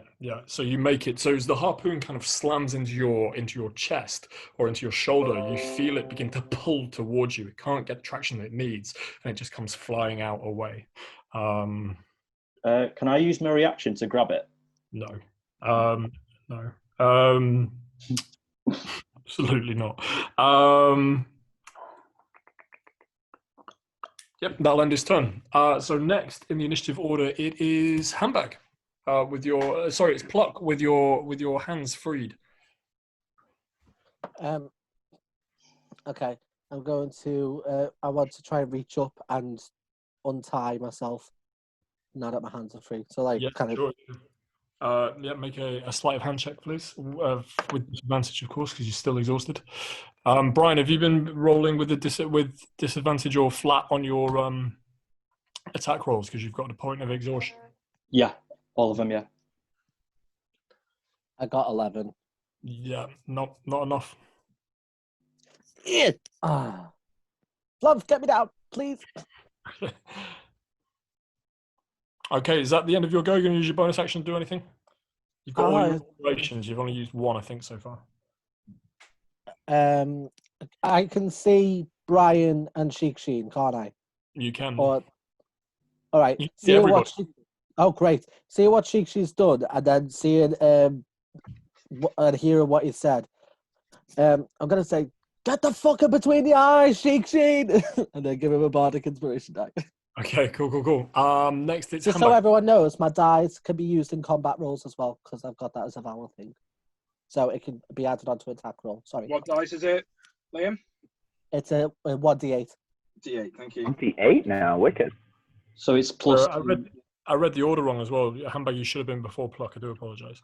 It's okay. I'm going to try and untie my feet with my hands. That's just swinging free. So I'm going to try and reach up and with your hand pull at the knot. Okay. Sleight of hand with disadvantage. Okay.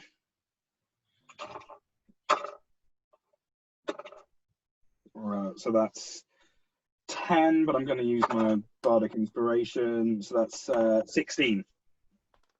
Yeah, that'll do it. So you pull at the knot, it comes loose, and you drop to the ground on your shoulder blades, kind of absorbing the damage. Yeah. Okay. Anything else you want to do? Got bonus action? There's very little I can do. Can I just be ready to assist Pluck in trying to get out? You absolutely can. Yeah. So we're at the end of the initial. We're at the end of the. Yep. So at that point, what's your armor class, mate? Brian. Sorry, not Brian. Handbag. Handbag 16. 16. So as you hit to the ground, you suddenly get a full view as you're looking up, and just a disembodied hand, not attached to anything, is waiting on top of the of the gallows and leaps down at you to attack. It hits the ground, just sort of misses you to your right hand side, and begins to reposition itself. This time a 15 to hit for a second one, also leaping down for you. What's your armor class? My armor class is 16. Okay, so two hands sort of land either side of your. Oh my god! Either side of your head. Top of the round, it's now Sheen. So we've got two disembodied hands, which I don't think you guys will be able to see. You've got Jebediah, who's kind of roughly 10 feet behind Lucy, and Lucy on top of you two. Oh, I'm so sorry. And Flump is currently climbing up Pluck and desperately trying to cut the ropes, but no success. Sheen, you'll go. Fucking hell. I'll use my bonus action to reload the gun. And I'm in two minds about something to do. I'll come out of prone into a I'm going to do something so stupid. Right, I'm going to come out of prone and I'm going to move towards Lucy, and I'd like to put my hand on where Brian has sliced her, and I want to cast mending. And now I know mending shouldn't work, but you said leathery hide, and it says it can mend a cloak or a wineskin, which is made out of leather. I want to heal Lucy. Okay. Roll a d6, a d4. Roll a d4, and I think that's generous, but roll a d4. Yeah. Right. Where's the bloody dice on this? Roll. All right. Sorry, found it. It's 4. It's a 4. Okay. All right.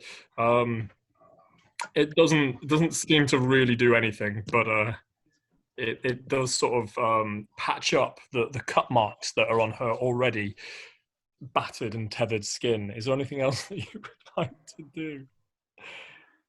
Look into her eyes and then... Lucy, you're beautiful. It doesn't have to be this way. We could take you with us. And then I'd like to use my action and just sort of like back away as far as my 15 feet of movement can allow me. Yeah, she's going to swing at you. No progress. So that's a 19 to hit. Oh, my armor class is 18. And you take 13 points of damage. Okay. You still alive? Still alive. And you hear Jebediah sort of mocking you from a distance. She's my lady. I've forgotten his accent.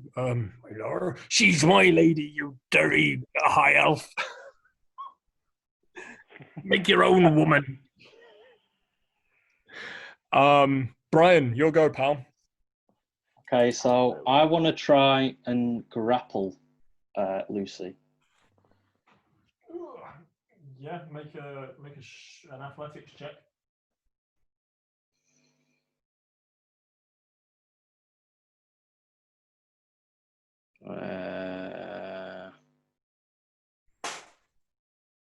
With disadvantage.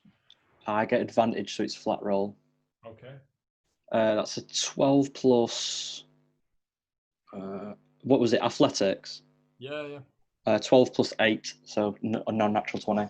Yes, yeah, you make it. I mean, it takes a real feat of strength to sort of get your arms around this creature and hold. You feel unnatural strength just pressing against you, and it takes all your rage to just hold her in. Yeah. With my bonus action, can I try and pull? Pull? Yeah, 'cause you said the seam. They said it was badly stitched, so You're gonna try and pull off flesh off her. I pull her arm or whatever. Yeah, make a roll.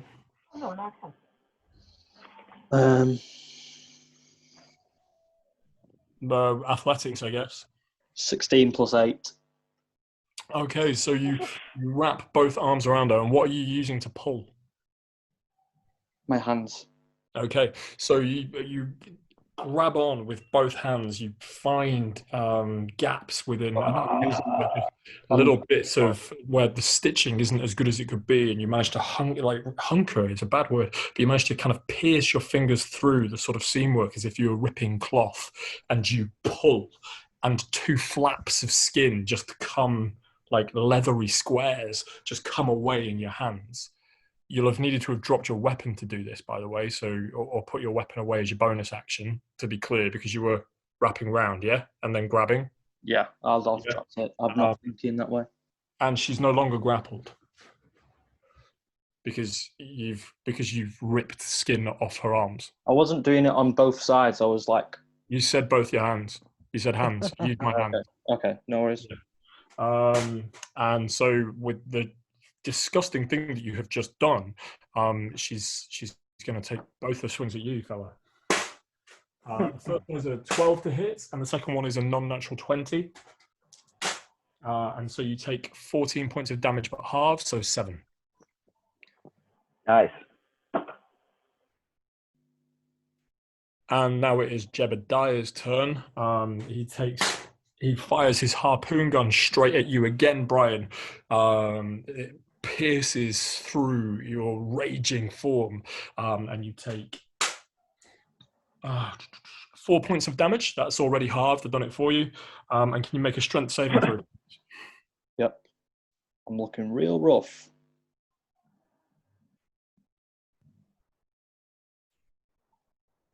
$18 plus 8. 18 plus 8. Okay, yeah, you make that. Again, it can't pull you towards him. Okay. Handbag, you'll go. Okay. Now I'm on the ground, surrounded by hands. Yeah. Which is just unfair, really. I am going to... Wait. It's unfair? let's just rewind all of this.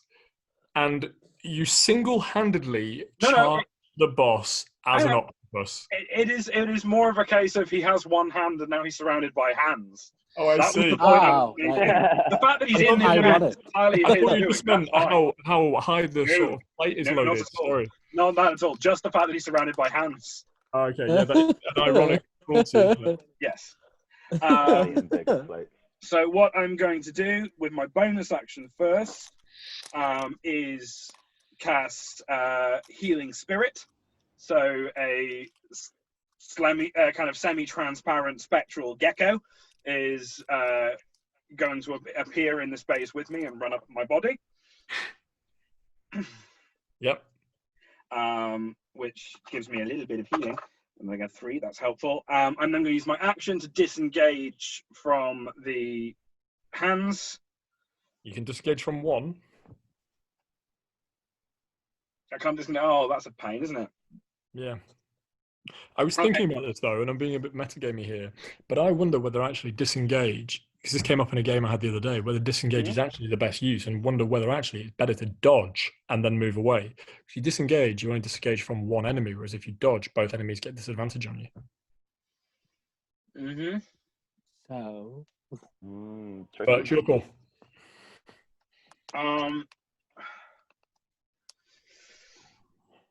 Okay, yeah, I'll do that. I'll go for the dodge action. Okay, they're both going to take a swing at you as you move away. Yep. Living on the edge. Hands. Yeah, and it doesn't hit. Neither of them hit. Okay. Oh, sorry. The first one definitely doesn't hit, and yeah, no, they don't hit. It's like a 10 is the maximum I rolled for one of them. Okay. Yeah.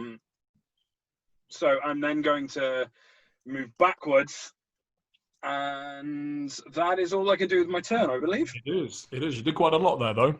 You So did. good, Well good, done. good, good, good. Pluckington. The rope is coming free. Flumph is working at it as best as he can, and beneath you are two hands ready to attack. Can I? They've used their reactions, though. Just as a heads up, they have just used their reactions.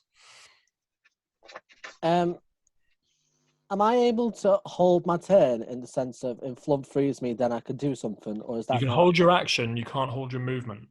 Right, I'd like to hold my action if that's okay. Okay. Oh, wait, Can I I just can't check hold my something movement. Okay. Go with on, Flump? check. When he went over to them, did he take the weapons with him or not? No. Their Brian weapons. brought the weapons over, so you're all Right. good. Yeah. If I can't use my movement, so can I try to use my action to do what I did before in terms of untying the knot at the top of me, or like get rid of the rope? But then I'm assuming we're hanging from like a beam, then climbing onto the beam and getting on top there. Oh yeah. Okay. Okay. Yeah. Sure. So use your action to try and break the ropes or to untie the knot. Okay. First of all, and that's flat roll because we'll say that Flumph is helping. Okie doke. In that case, I got a 13. No, still not coming loose. I'm sorry, pal. No, I want it to. I want it to for you. Is there anything you'd like to do with your bonus action? No, there's no I can do that I can think of.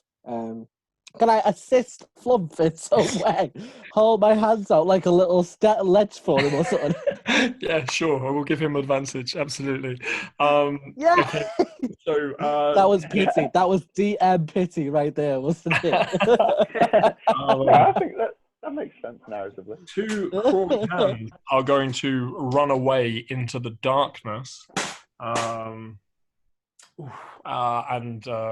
Yeah, they're going to use their action to hide. It's Flump's turn, and he cuts at the rope. The first one was a 6, but because you're giving him help in some weird way, his second one is a natural 20. He undoes the rope ever so slightly and goes, Put your hands down so you don't hurt yourself. and gets you up and ready. He also hands you his dagger, and he readies his spear for action. Okay. And he uses his free action to go, The fat one said use fire. so yeah, we'll go from there. Top of the round, Sheekshin. I'd like to take a good old shot at Jebediah. Yep. Well, actually, can I? I think now would be a very good time to switch into Sheekshin's alter ego, and he'll look down at his gun and just sort of twitch and go, "All right, so this is the way things are going down. Will we fight or we die, do we?" And then he's going to take a shot at Jebediah. And then he says, "Actually, I'm sleepy. Fight your own fucking battles." Oh no. No, not when I need you. And I'm still going to take the shot. Okay. Center yourself then. You've not had a long rest, so you get what I mean. So it's now if you want, you can really try and ask him, but it'll burn through 2 rather than 1. This is so weird and creepy. Oh. And how many do I get? 3? I'm not telling you. Oh shit. No, not yet. No, I'm not gonna. I'll go. In my time of need, your time of need, you fool. And then I'll aim the gun up at Jebediah and take a shot. Okay, cool. Make an attack roll, please. Remember, you've got your bardic die. Oh yes, thank you very much. That's a 13, so I might use the bardic die now. 13, I would assume wouldn't hit. So D8 added to that. That's a 4. So that's 17 total. Yeah, that hits. I was helpful. Thank you. Thank you for that die. Whoops, not that.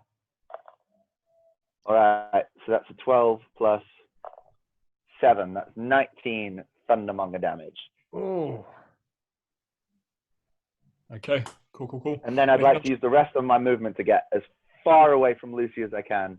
Okay, so you Still sort of have Jebediah in line, but yeah, out of sight. She's kind of currently mid-battle with Brian, so you're okay there. Okay, yeah, is there any chance I could use that movement? Sorry, just to clarify the movement, to move towards Pluck and Handbag, but sort of be out of the eye line of Jebediah after I've shot him. You could sort of position yourself around. I'm sorry, I'm looking at the map and you're not, but you could position yourself kind of behind the shark. So the only thing that would be visible is just your legs coming out of, from a sort of perspective angle. The shark's mouth is open and your legs are coming out.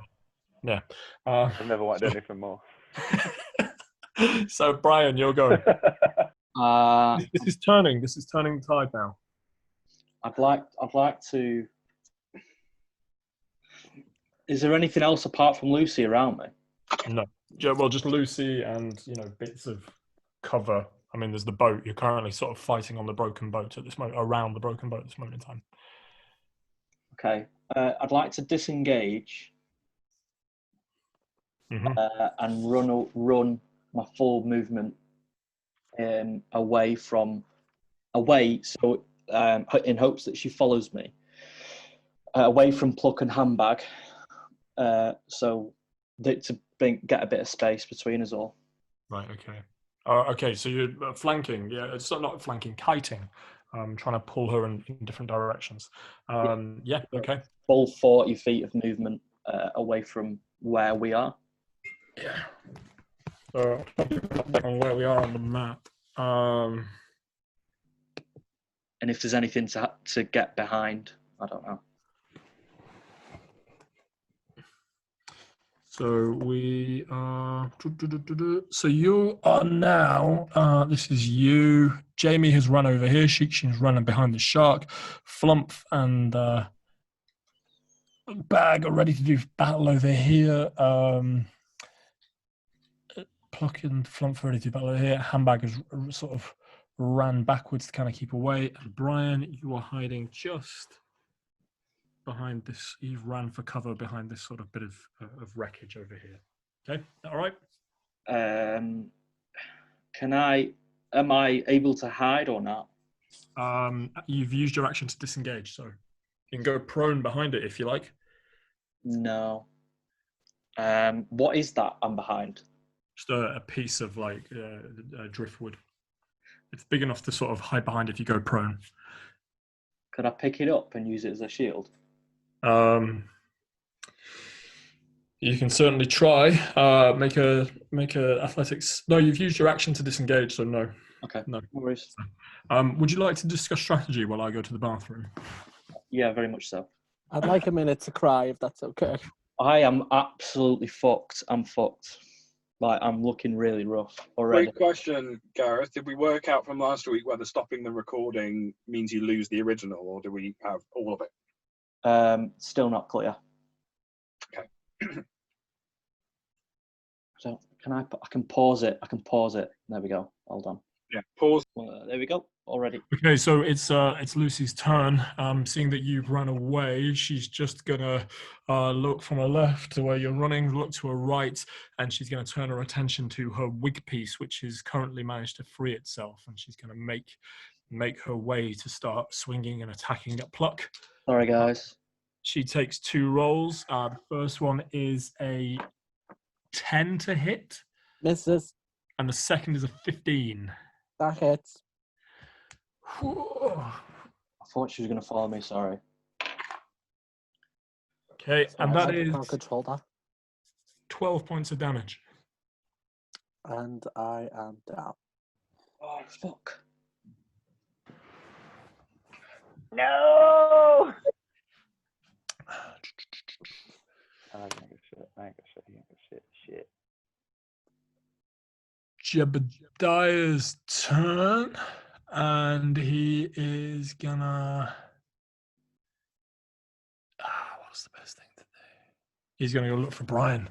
So Jebediah runs through, splashing through the puddles that are kind of forming in the water around, searching for Jebediah. I mean, you weren't hiding, so he knows exactly where you are. You are kind of covered, though. I don't think he can quite make it to you, so you're okay for this round. Fucking hell. Oh. Handbag, your go, pal. Okay. First things. Oh no, I'm not going to be able to see. I was going to be helpful and I can't because I can't see. Okay, so I'll do it the other way around. I'm going to first use my remaining wild shape. Okay. I'm going to turn into a dire wolf. Yeah. I love the sound of that. So I'll transform into a dire wolf, and then I'm going to move the healing spirit that was on me over to pluck. Okay. So then when the spectral gecko will run over to pluck and sit itself on his chest, and as it makes contact, he gets 4 points of healing. Oh, that gecko. It's amazing. That's handy. Good moves. Good moves. Pluckingtons, it's probably your go now. Okay, so woke back up. I'm assuming Lucy is like on top of me. She's bearing down on you. Okay, doke. Sorry to be so meta about this, but that dodge thing is that going to take my movement? It takes your action. Takes my action. Okay, doke. You still have your bonus action. Okay, doke. So I'm going to do the dodge thing and try and get away from her. Okay. You could disengage. Because there's only one target. There's only one target, so she won't be able to hit you. Okay, I'll disengage. Yep. I've still got my movement though, yeah? You have, yeah. Got your full How far away is Jebediah? You'd have to cross Lucy. So the moment Lucy stood in front of you, you'd have to go past her. Now you've disengaged, so she can't hit you. You're okay. Can I climb the gallows then and be above her? Would that put me quite high above her, or?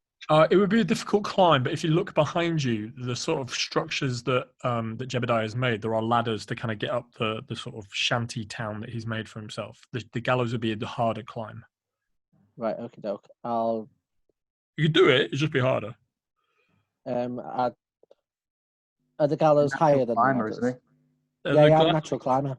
Oh, okay, yeah, you'd be fine. Yeah, so you can climb Yeah, up nice and easy. I won't even make you make a check for it.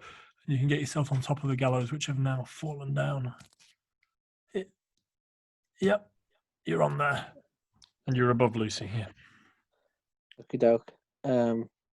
Yeah. Jesus, yeah, that's all. That's all you want to do, yeah? Just run and hide. I do a very pitiful baby Simba roar. You of all the characters, you have natural weapons because you have your claws.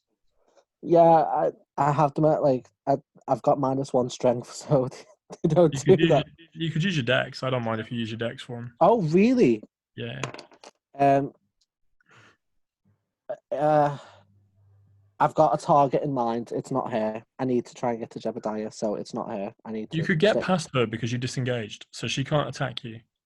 Right, so can I get to him then? You could get close to him, yeah. You could get you'd probably be 5 feet off.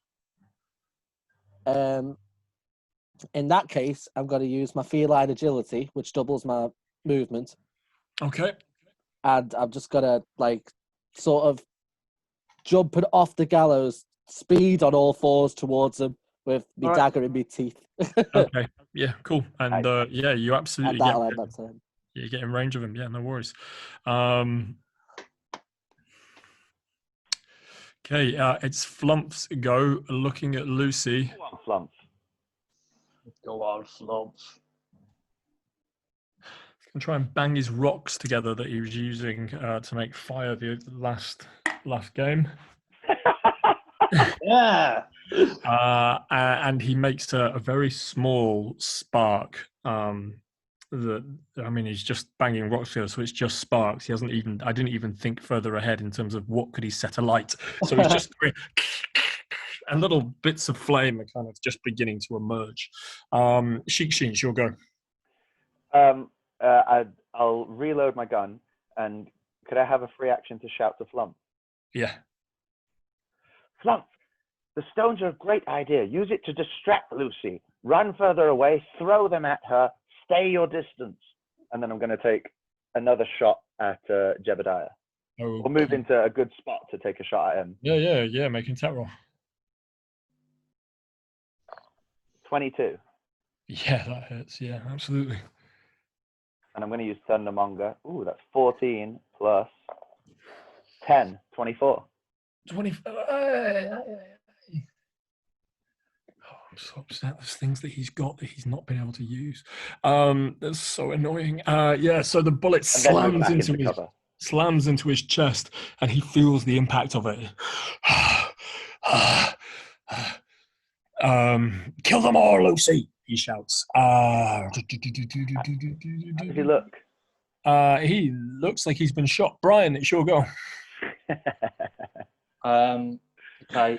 So is Jebediah distracted? He's been shot. So is he looking the other way, or is he still intent on me?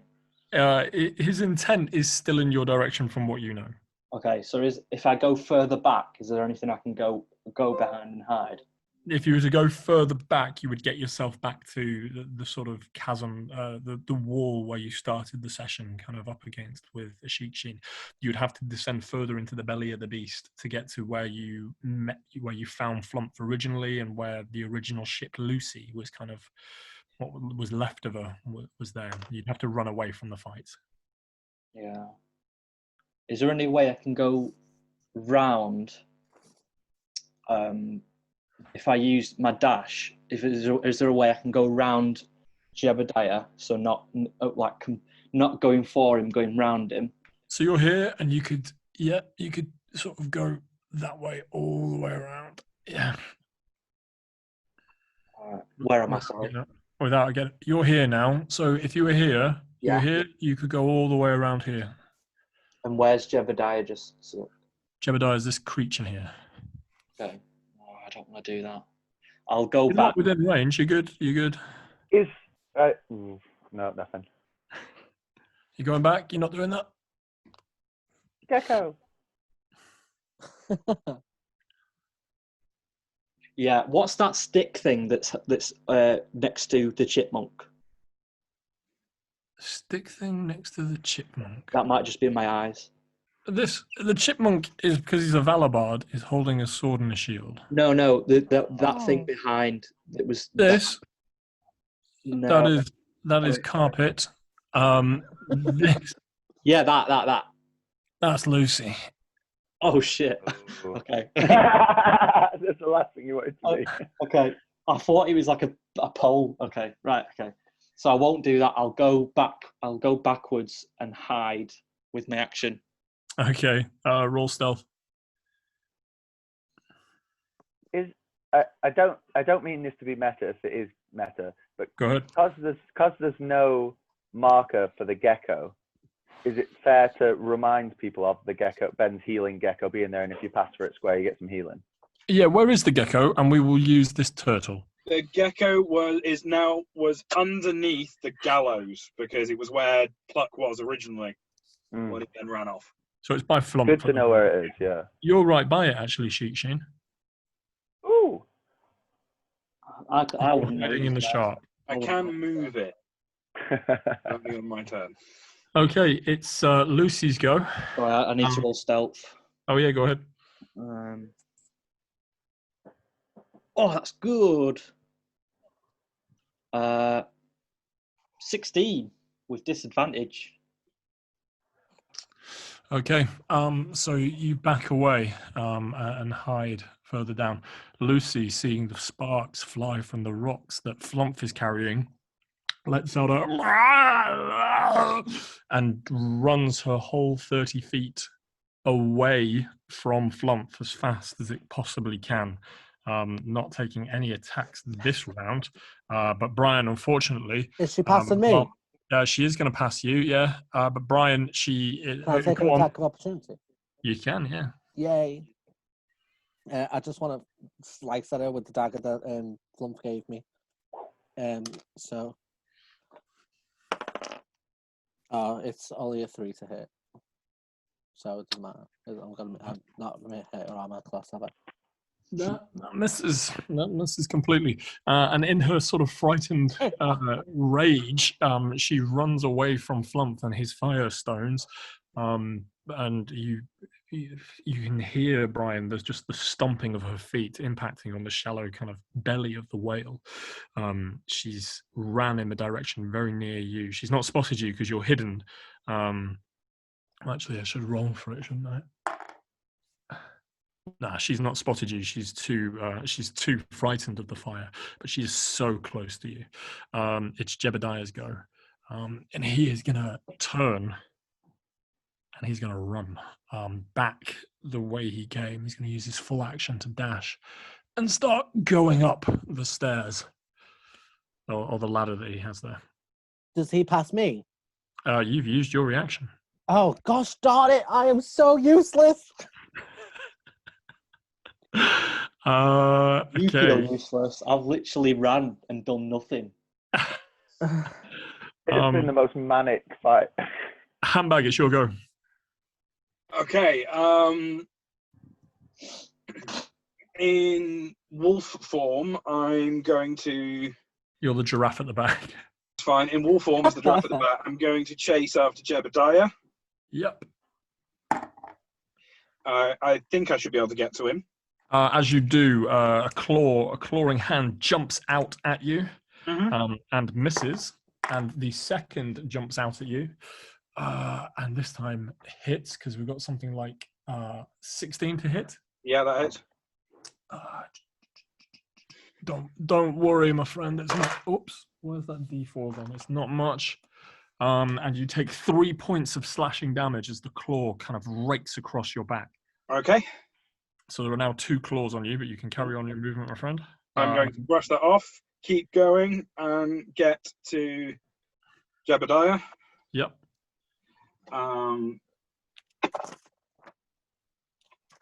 Right, first roll. Okay, that's not terrible. That's a 17 to hit. Yeah, that hits.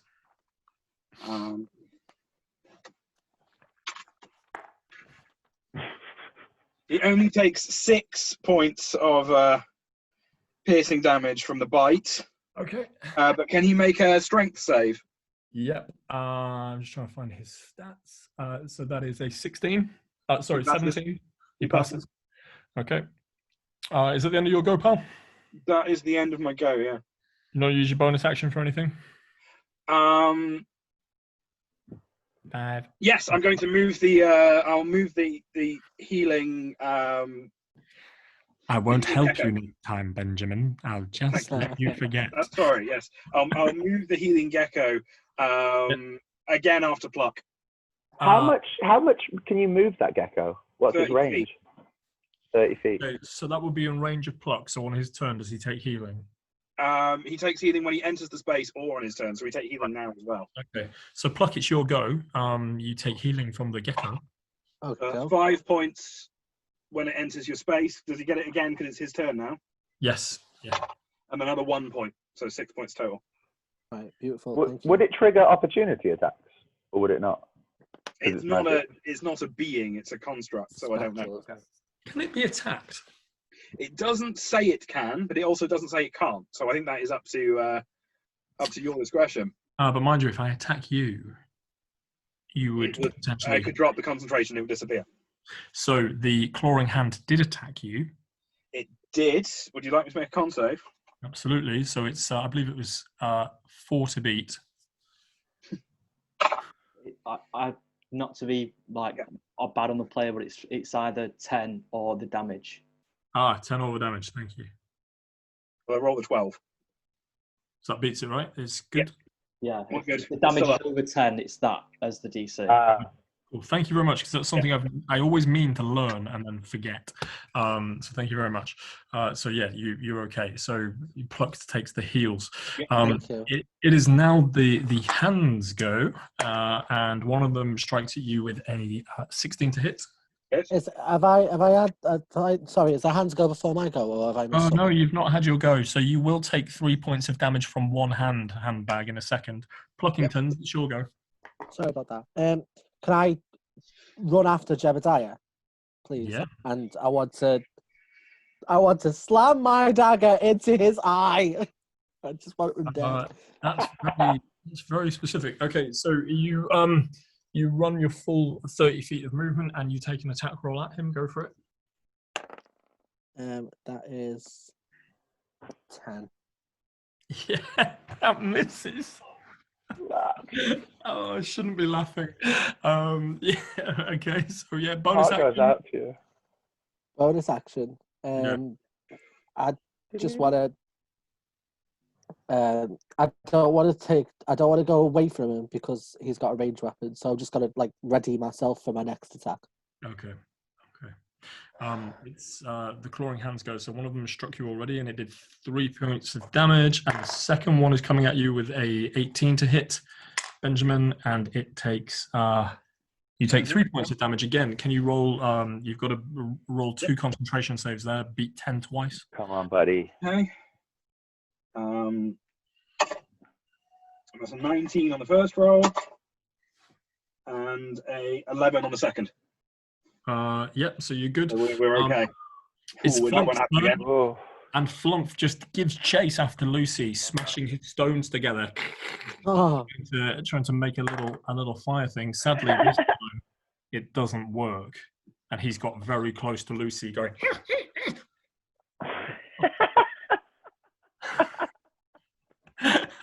Oh no! Flump is in trouble. Flump is in trouble. Oh no, indeed. I really don't want that to happen. It's weird when you're controlling a character and you've ended up putting them in peril. peril. It's really Yeah, we've weird. invested. He's coming. If he makes it, he's coming. Lucy should still be scared, I think.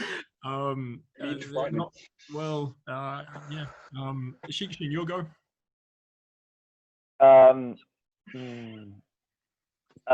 Yeah, I'm just gonna reload my gun, and if I still got Jebediah in sight, Yeah. I'm gonna take another shot at Jebediah. Okay. That's a 17 to hit. Yeah, that hits. Many times it. And I'm gonna use Thundermonger. So that's 10 plus 13, 23. Okay. He's standing.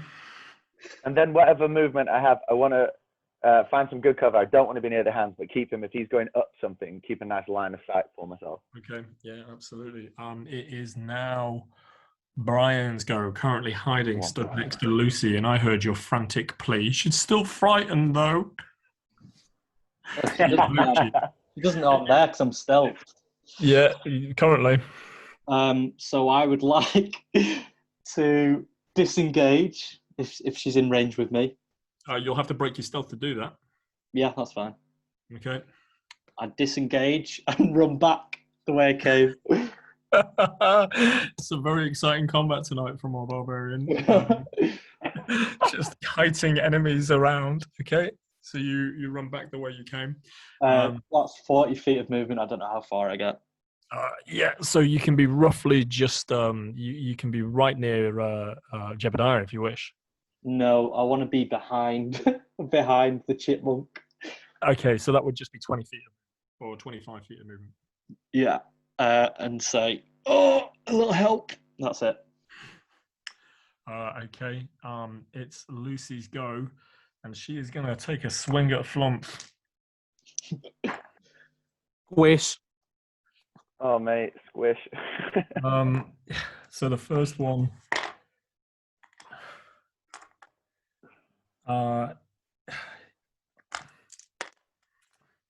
So Flump was just still trying to make the rocks work. And it's just a horrendous, swinging, arcing uppercut. And Flump's body just connects with the fist and just flies through the air, his stones flying out of his hands.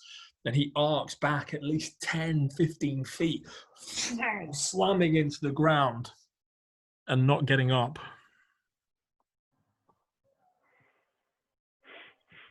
Brian's a bastard. Brian's my least favorite character. Right, it's now Jebediah's go. He's going to make a swing with his fish hook. That was cocked. Okay. So a swing with his fish hook. That's 16 to hit against Ben. Mm-hmm. Against Handbag. And what have I said here? It's 1d. It's only a 1d8. Nothing to fear. So that's you take 6 points of piercing damage, Okay. and then make a Constitution saving throw for me, please. Yeah.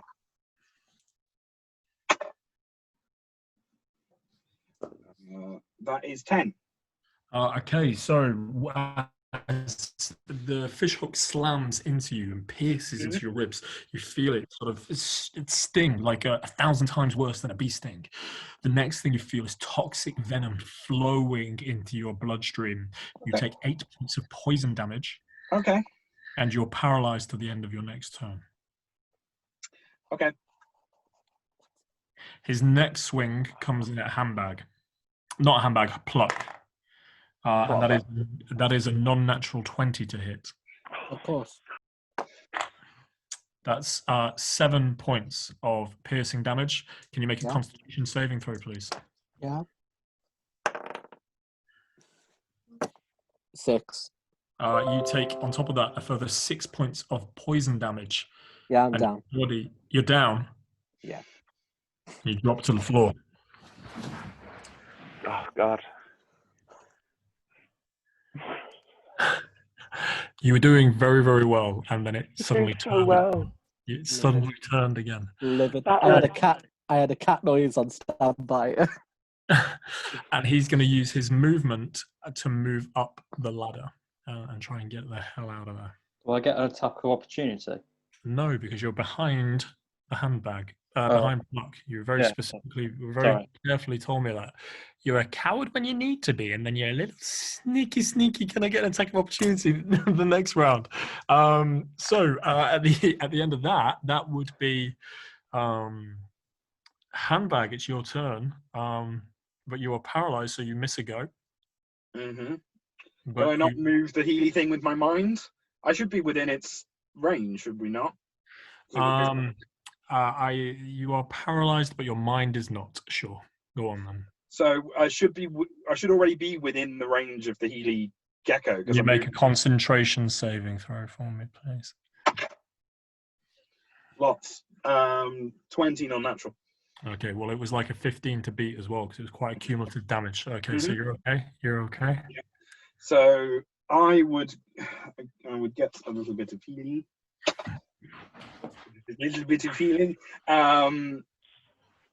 As would Pluck. You get 3 points of healing, Pluck. Oh, is Johnny Five is back alive. And is Brian not very close as well? Possibly so would Brian. All right, get 3 points of healing, Brian. 3 points of healing. I'll take it. Sheer fluke of being in the right place at the right time. And that is all I can do because only my mind works. Pluckingtons, you're alive again. Am I paralyzed because I've come back to life, or no? You're yes, you would be, yeah. Okay, and if I'm paralyzed, then I can't do anything, can I? You look distraught. I'm so sorry. Oh, it's me. This is the worst night of my life. Okay, next in the initiative order is the clawing hands. They're going to take 2 swipes at handbag. They're the target, and they both miss. So as hands leap across the space, it's quite a horrifying sight as these just disembodied severed hands are leaping into the fray. Luckily, they are rubbish and they're purely for flavour. It would be Flump's go. There you go. If Flump had a spine. Next is Sheik Sheen. He's squished. Right, well, I'm going to reload my gun. I'm going to glance at Flump and go, Okay. And then I'm going to take another shot at Jebediah. I'm genuinely gutted. I had so much story for him. Yeah, make an attack roll at Jebediah. All right. We have 18. Okay, roll damage. Where's the good spot? It's too bright now. That's 11 plus 9, 20. Tell me how it happens.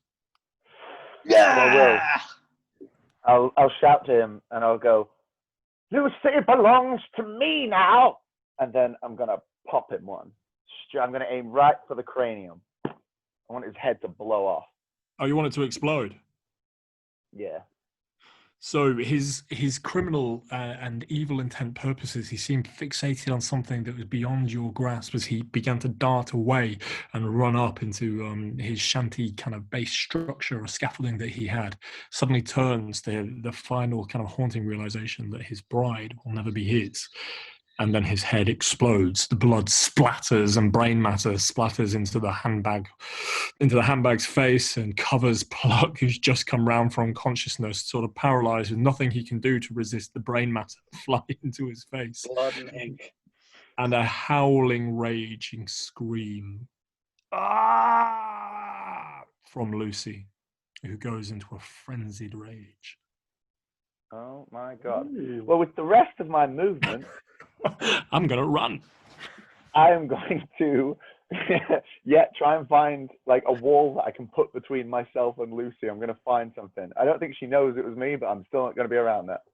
Okay, so right in front of you still, you've got the shark that's hanging. You could try and hide behind that or climb up inside it if you wanted. Was there any reaction from the hands, by the way, to his death? No, not that you're aware of. Okay.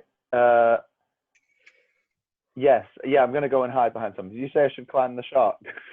So you can climb inside the shark? No. I'm going to stay on the ground. I'm going to try and hide behind something. Hide behind the gallows. Okay, so you can't use your action, so you can just position yourself behind that. That's absolutely fine. Brian, it's your go.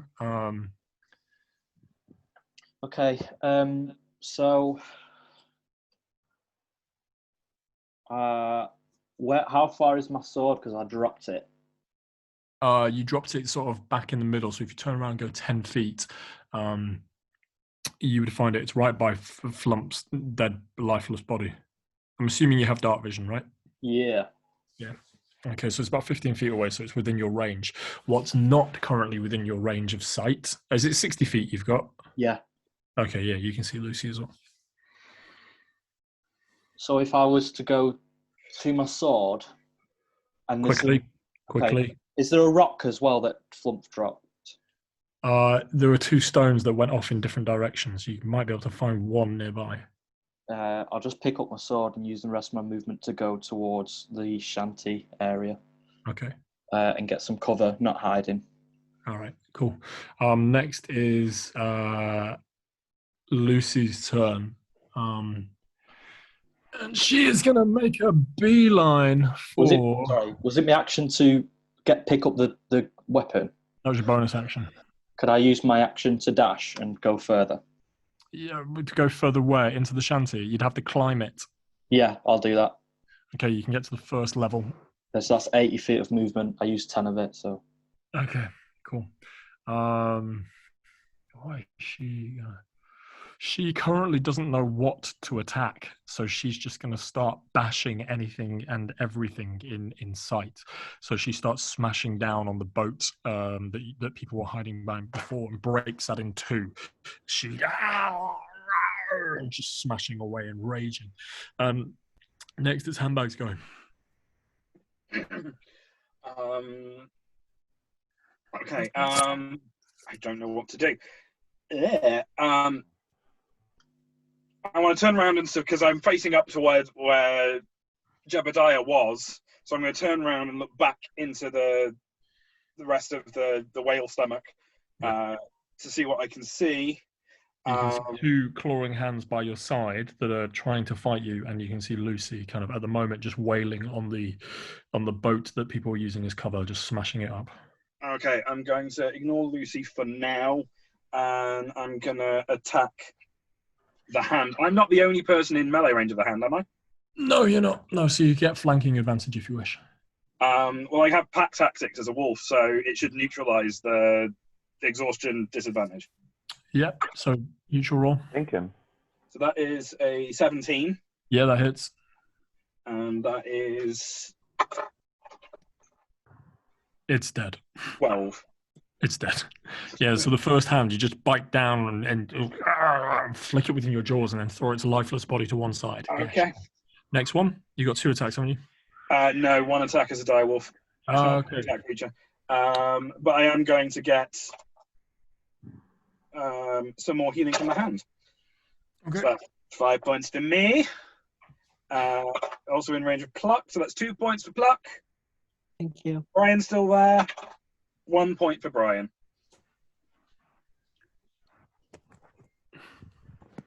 And that's all I'm going to do. Okay, Pluckingtons, it's your go.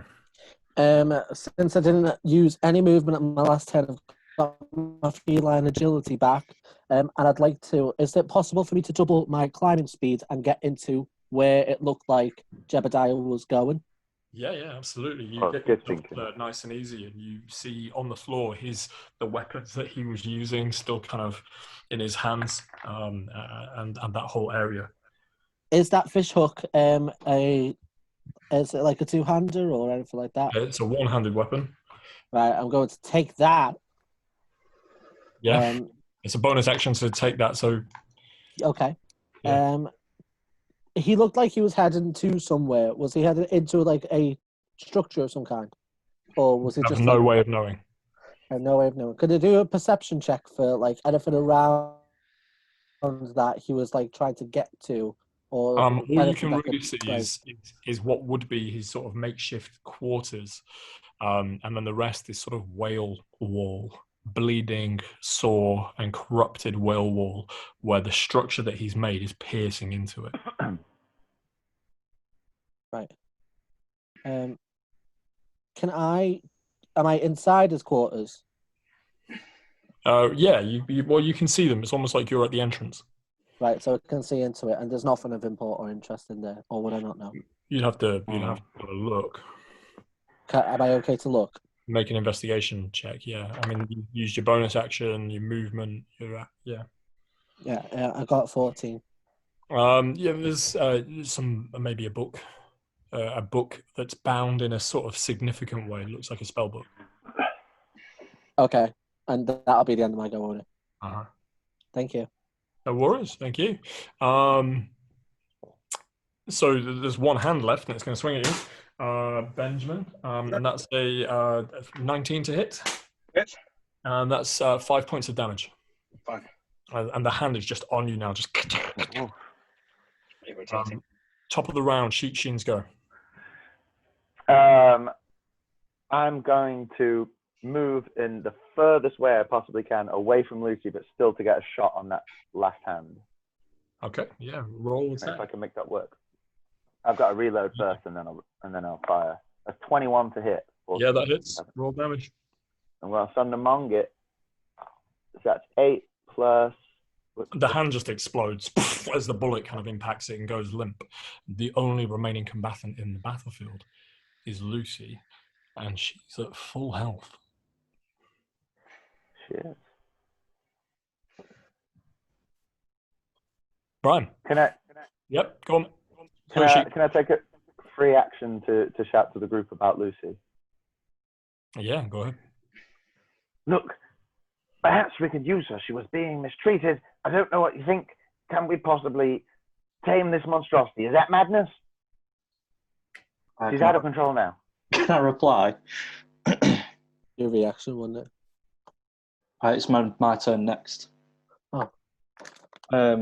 I'll use my free action and say, that's madness. Just use fire. Kill it. Kill it with fire. Can I ask? Is it like any bit, like a bit of wood that I could carry as like a torch? There are torches that just aren't lit.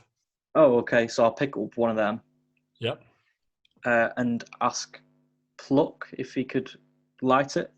Okay, well, we'll have to wait till his turn. It's now Lucy's turn. She's going to use her, unless there's anything else you want to do. I'm just trying to keep the momentum moving. That's all. I'm really sorry, guys. What was it? A bonus action to use my to pick it up? Yeah, and you're not raging anymore, by the way. No. I'll use the dodge action. Okay, cool. And you're on the scaffolding, aren't you? You're up. Yes, I'm with pluck, I think. Cool. Okay, so Lucy is going to take another swing. Both her arms kind of smash down on the boat that you guys were hiding behind before, and it just this time it sort of just gives way. She now turns her attention to the next structure in the space, not being able to kind of find a legitimate attacking target at this moment in time. And the next thing that she can see is the gallows. She comes storming down on the gallows. That hits. And slams the gallows with all her might. They begin to wobble and creak and are slowly beginning to give way and tipple, which would be a problem for you, Sheen, as the thing that you're currently sort of hiding behind is beginning to give way. Uh-huh. Okay, Handbag, your go. Okay, this is going to be a terrible idea, but we're going to go for it because it's the only fire spell I've got. I'm going to drop the wolf form, so I'm back as lizard Handbag. And what's going to happen is the healing lizard is going to move across the space towards Lucy. As it's crossing through the space, it is going to turn from a gecko into a fire salamander and become a ball of flame, as I have cast Flaming Sphere, because it's a concentration spell. It swaps from one to the other.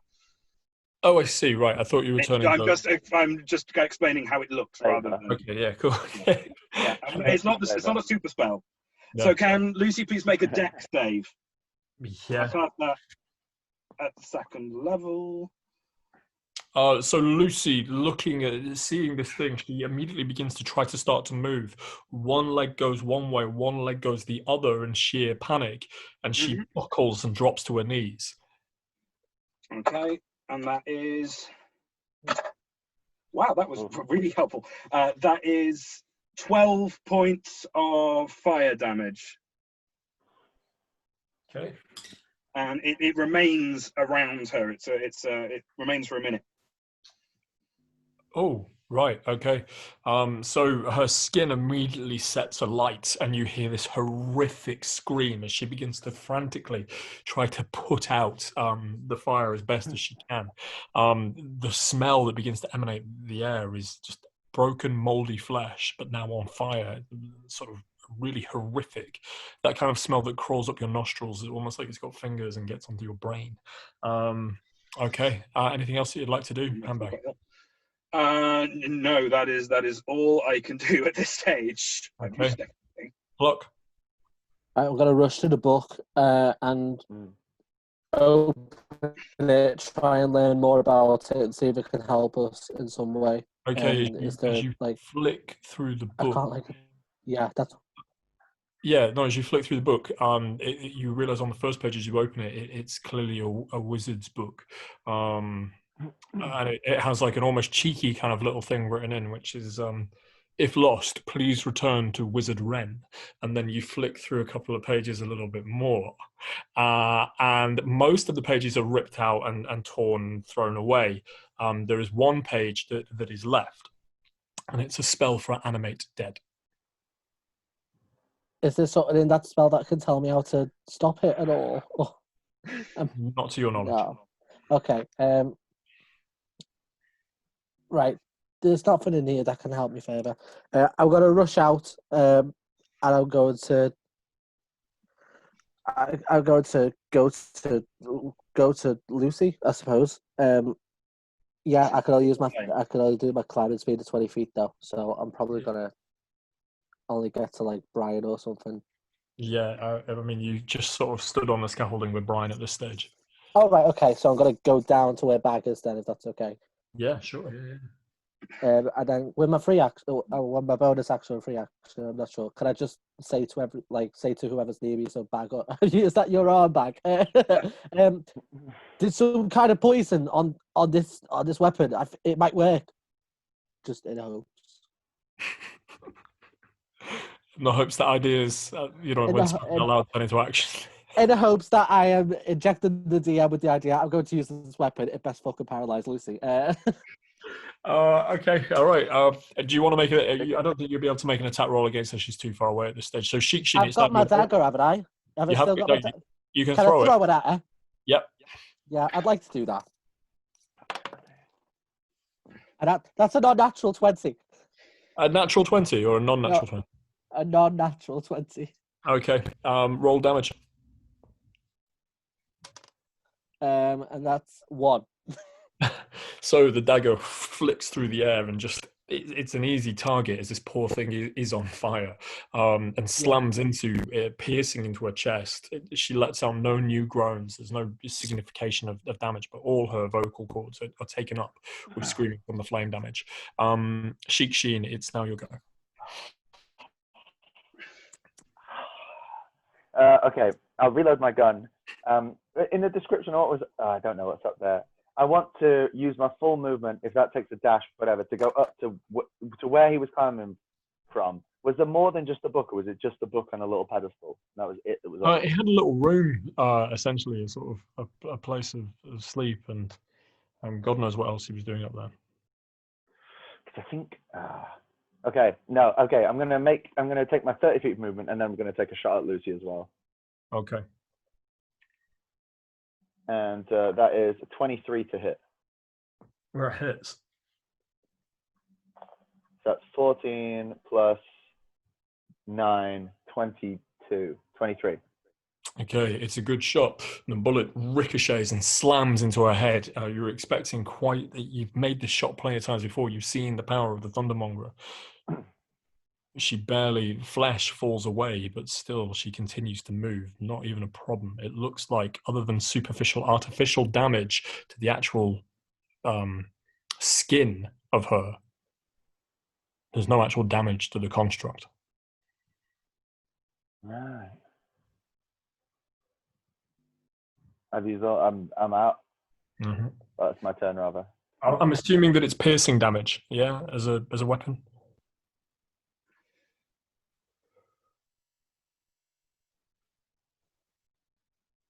Yeah, sorry, it's piercing damage, yeah.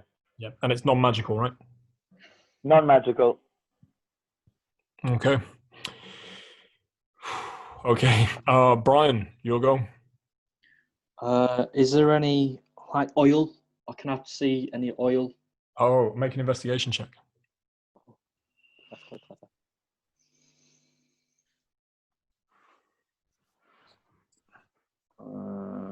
It's a 12. You can see a series of vials. You don't know whether they're oil, but a series of bottles filled with liquid. I'm just going to pick them up and throw them. Okay, make attack rolls then.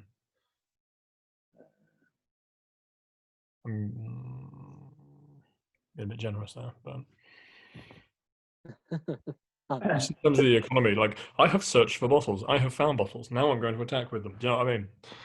It's tricky to call. Yeah, sorry, I was just looking at the thunder cannon. The gun itself is lead bullets, but then adding the Thundermonger, the extra 2d6 is thunder damage. So it would have been 9 thunder damage and 14 piercing. Okay, well, we'll take that 9 thunder damage. The first is 17 to hit. Yeah, that hits.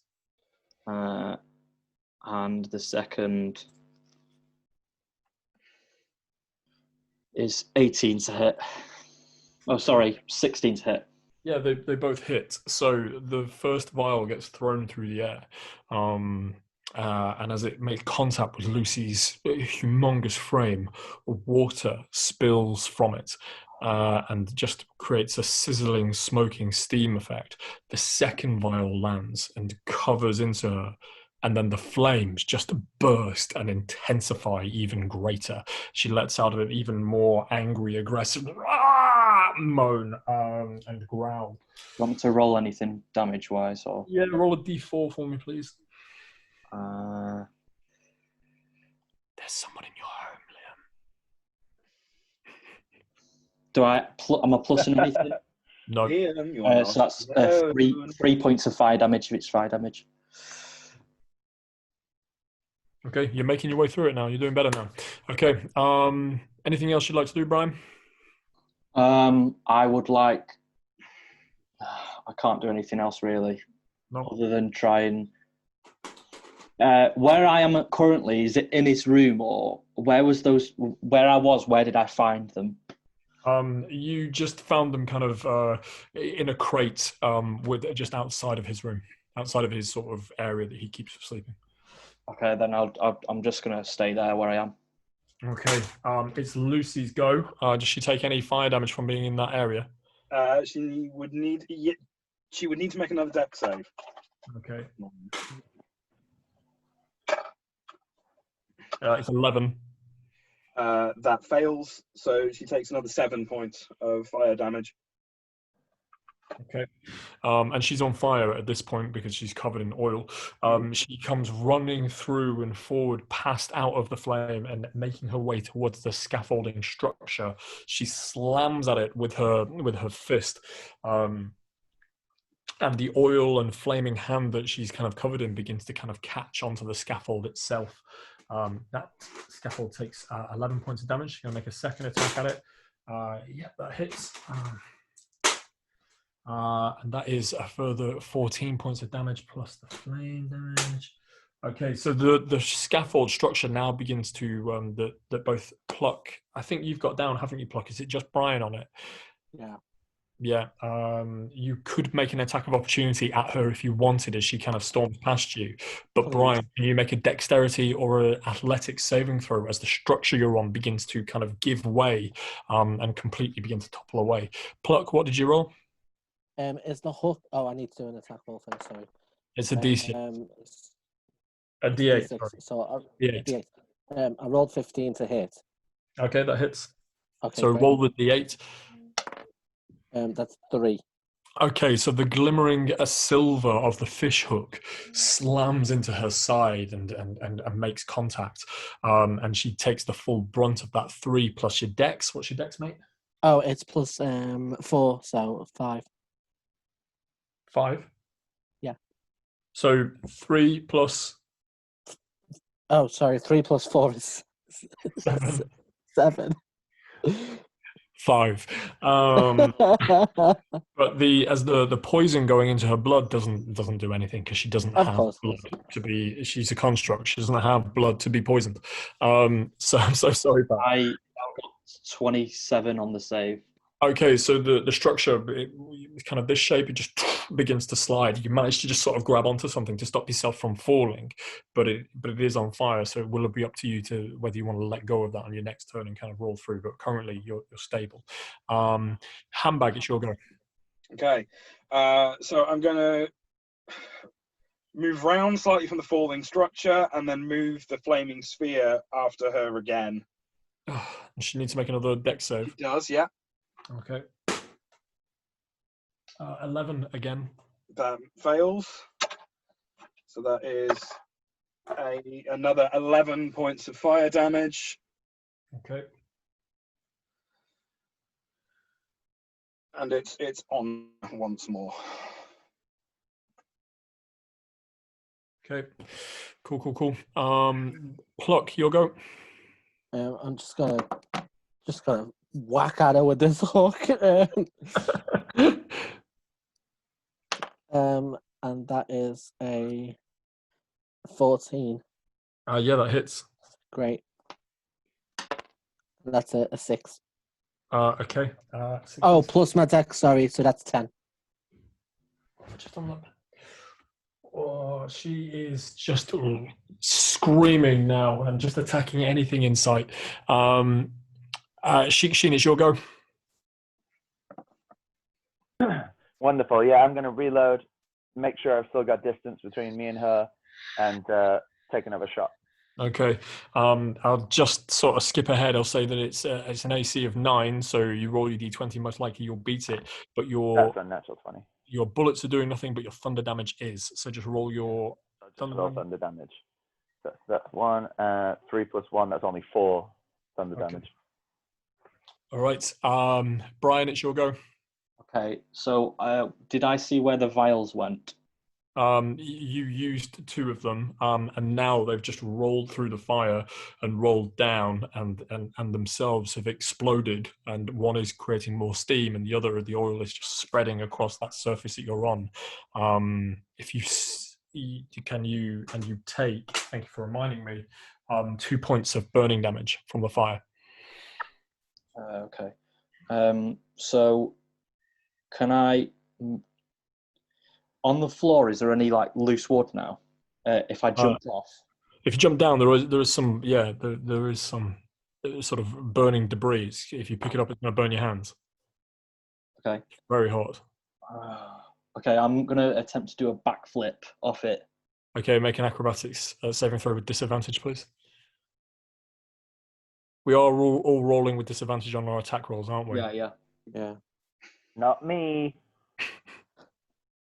Acrobatics. Handbag, have you still got your bardic die? No, I used it to get out of the rope. All right. 16. 16. Okay, yeah. So you quite unnecessarily backflip off rather than just jumping, but you leap through the air out of the fire like a full anime kind of character. Sure. Anything else you want to do, pal? So was that my action to jump off? Yeah, I think that. Yeah, I don't know. Yeah, no, sure. Use your movement. I don't care at this point. It's late. I'm tired. So I'll. Is there another vial unbroken or not?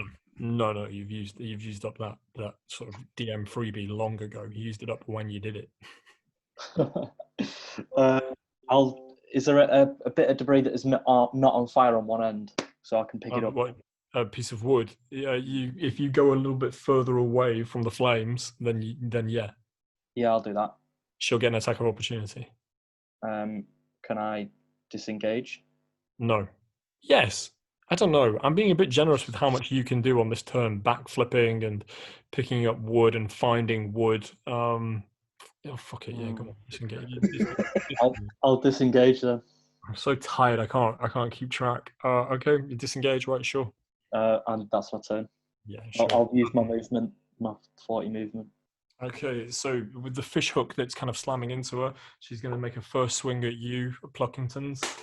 The 25 to hit. Yeah, that definitely hits. And that is 13 points of damage as her meaty hand comes slashing into you. And on top of that, you take a further 3 points of fire damage because she is just a light. Okay, I am significantly down. Like, I had 5 points of health there. So is that going to hit into my death saves? Yeah, I believe that means you fail your first one, right? Yeah. Okay.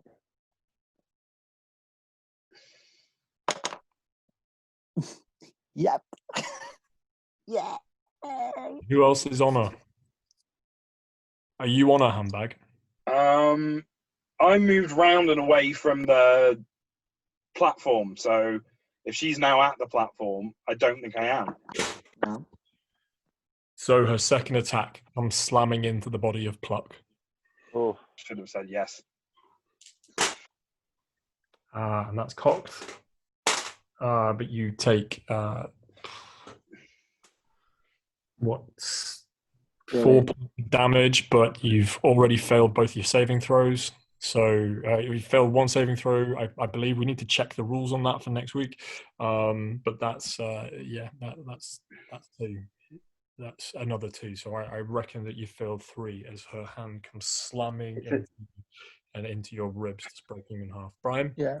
If it was it the initial punch that put you out? Because if it was over 5, then you just go to 0. You don't fail 1. Yeah, you don't fail 1. Don't fail that first one. Okay, so you've got 1 death saving throw left then. On the failed side, you've still got to pass 3. Okay. Handbag. Mm-hmm.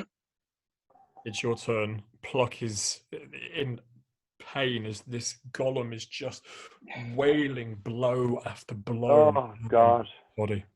Okay. It's not going to help much, but I'll do it. Okay, so using my final third level slot, the only one I have left, the fire will distinguish the salamander. The fire salamander will run off where it is, turn back into the ethereal gecko, and place itself on Pluck. And so on his turn, he takes healing. Yeah. He takes healing when he enters the area of effect. So he should Okay, take healing now. Yeah. So on your turn, Pluck, you take how much healing? 4 points. 4 points of healing. You're back in. Pluck, it's your turn. And that's all I can do. I'm going to hit her again. What are you doing? Don't hit her again! Run away! Okay, make an attack roll with disadvantage. That is 9. Our armor class is 9, so if it meets, it beats. Right. And then it's 4, so it's 8 points of damage. Tell me how it happens. Yeah. She had 7. She had 7. Oh my god. I stand up, battered, bruised, and broken, with ink and blood in my face. Very, very upset. Oh, I've got the noise. I look at this horrible, flaming mess of a creature, and I'm very upset. And then, I hope you can hear this. Did we hear that? Oh, I heard it. Yeah. I slash the hook across her horrid neck, and either it splits and the head falls off, but she just falls back and burn a pile. And I sink to my knees and start crying. And as she falls back, she just lands in more flame, and the flesh is just burning and melting off to reveal the only thing that's left is a sort of severed body from removing its head, but this strong exoskeleton molded from bone and bits of ship metal to create some kind of skeletal structure. So think T-1000 when it melts in the lava in Terminator. And as you just stand there covered in blood and ink and pus and whatever, I think you've got some brain matter on you as well. The fishhook, the weapon of Jebediah, which has brought you salvation. We should probably end the session there. I don't know about anyone else, but this whale's going to have terrible indigestion. Wow, what a fight. Oh my god. Pluck, man, you took a beating. Up, down, up, down. Oh, my heart was there with you. There's nothing, you were trying so hard. You just couldn't get out. Nothing was going my way tonight. And I found myself, I wasn't like, it was weird. I wasn't like angry or frustrated. I just found myself like in the trauma of it all. Like, oh, nah. Like it was amazing, but fuck me, man. Nothing went anyway, Pluck's shall way. we say goodbye to the guys and gals that are probably not listening? Oh yeah, hi everyone. They're probably not listening, and I'm sorry because it was a bit bitty all over the place. There was I don't know why, but just it was a tricky one. There was a lot to process, I guess, mentally. In terms of like endurance, that was intense from start to finish. That's 3 hours of intense action combat. Really? You're going to be knackered. It doesn't feel that from my perspective. I don't know if other DMs feel that way. Well, every turn was like one of us was down, one of us was up, someone else goes down, someone else gets up. It felt very. It was intense.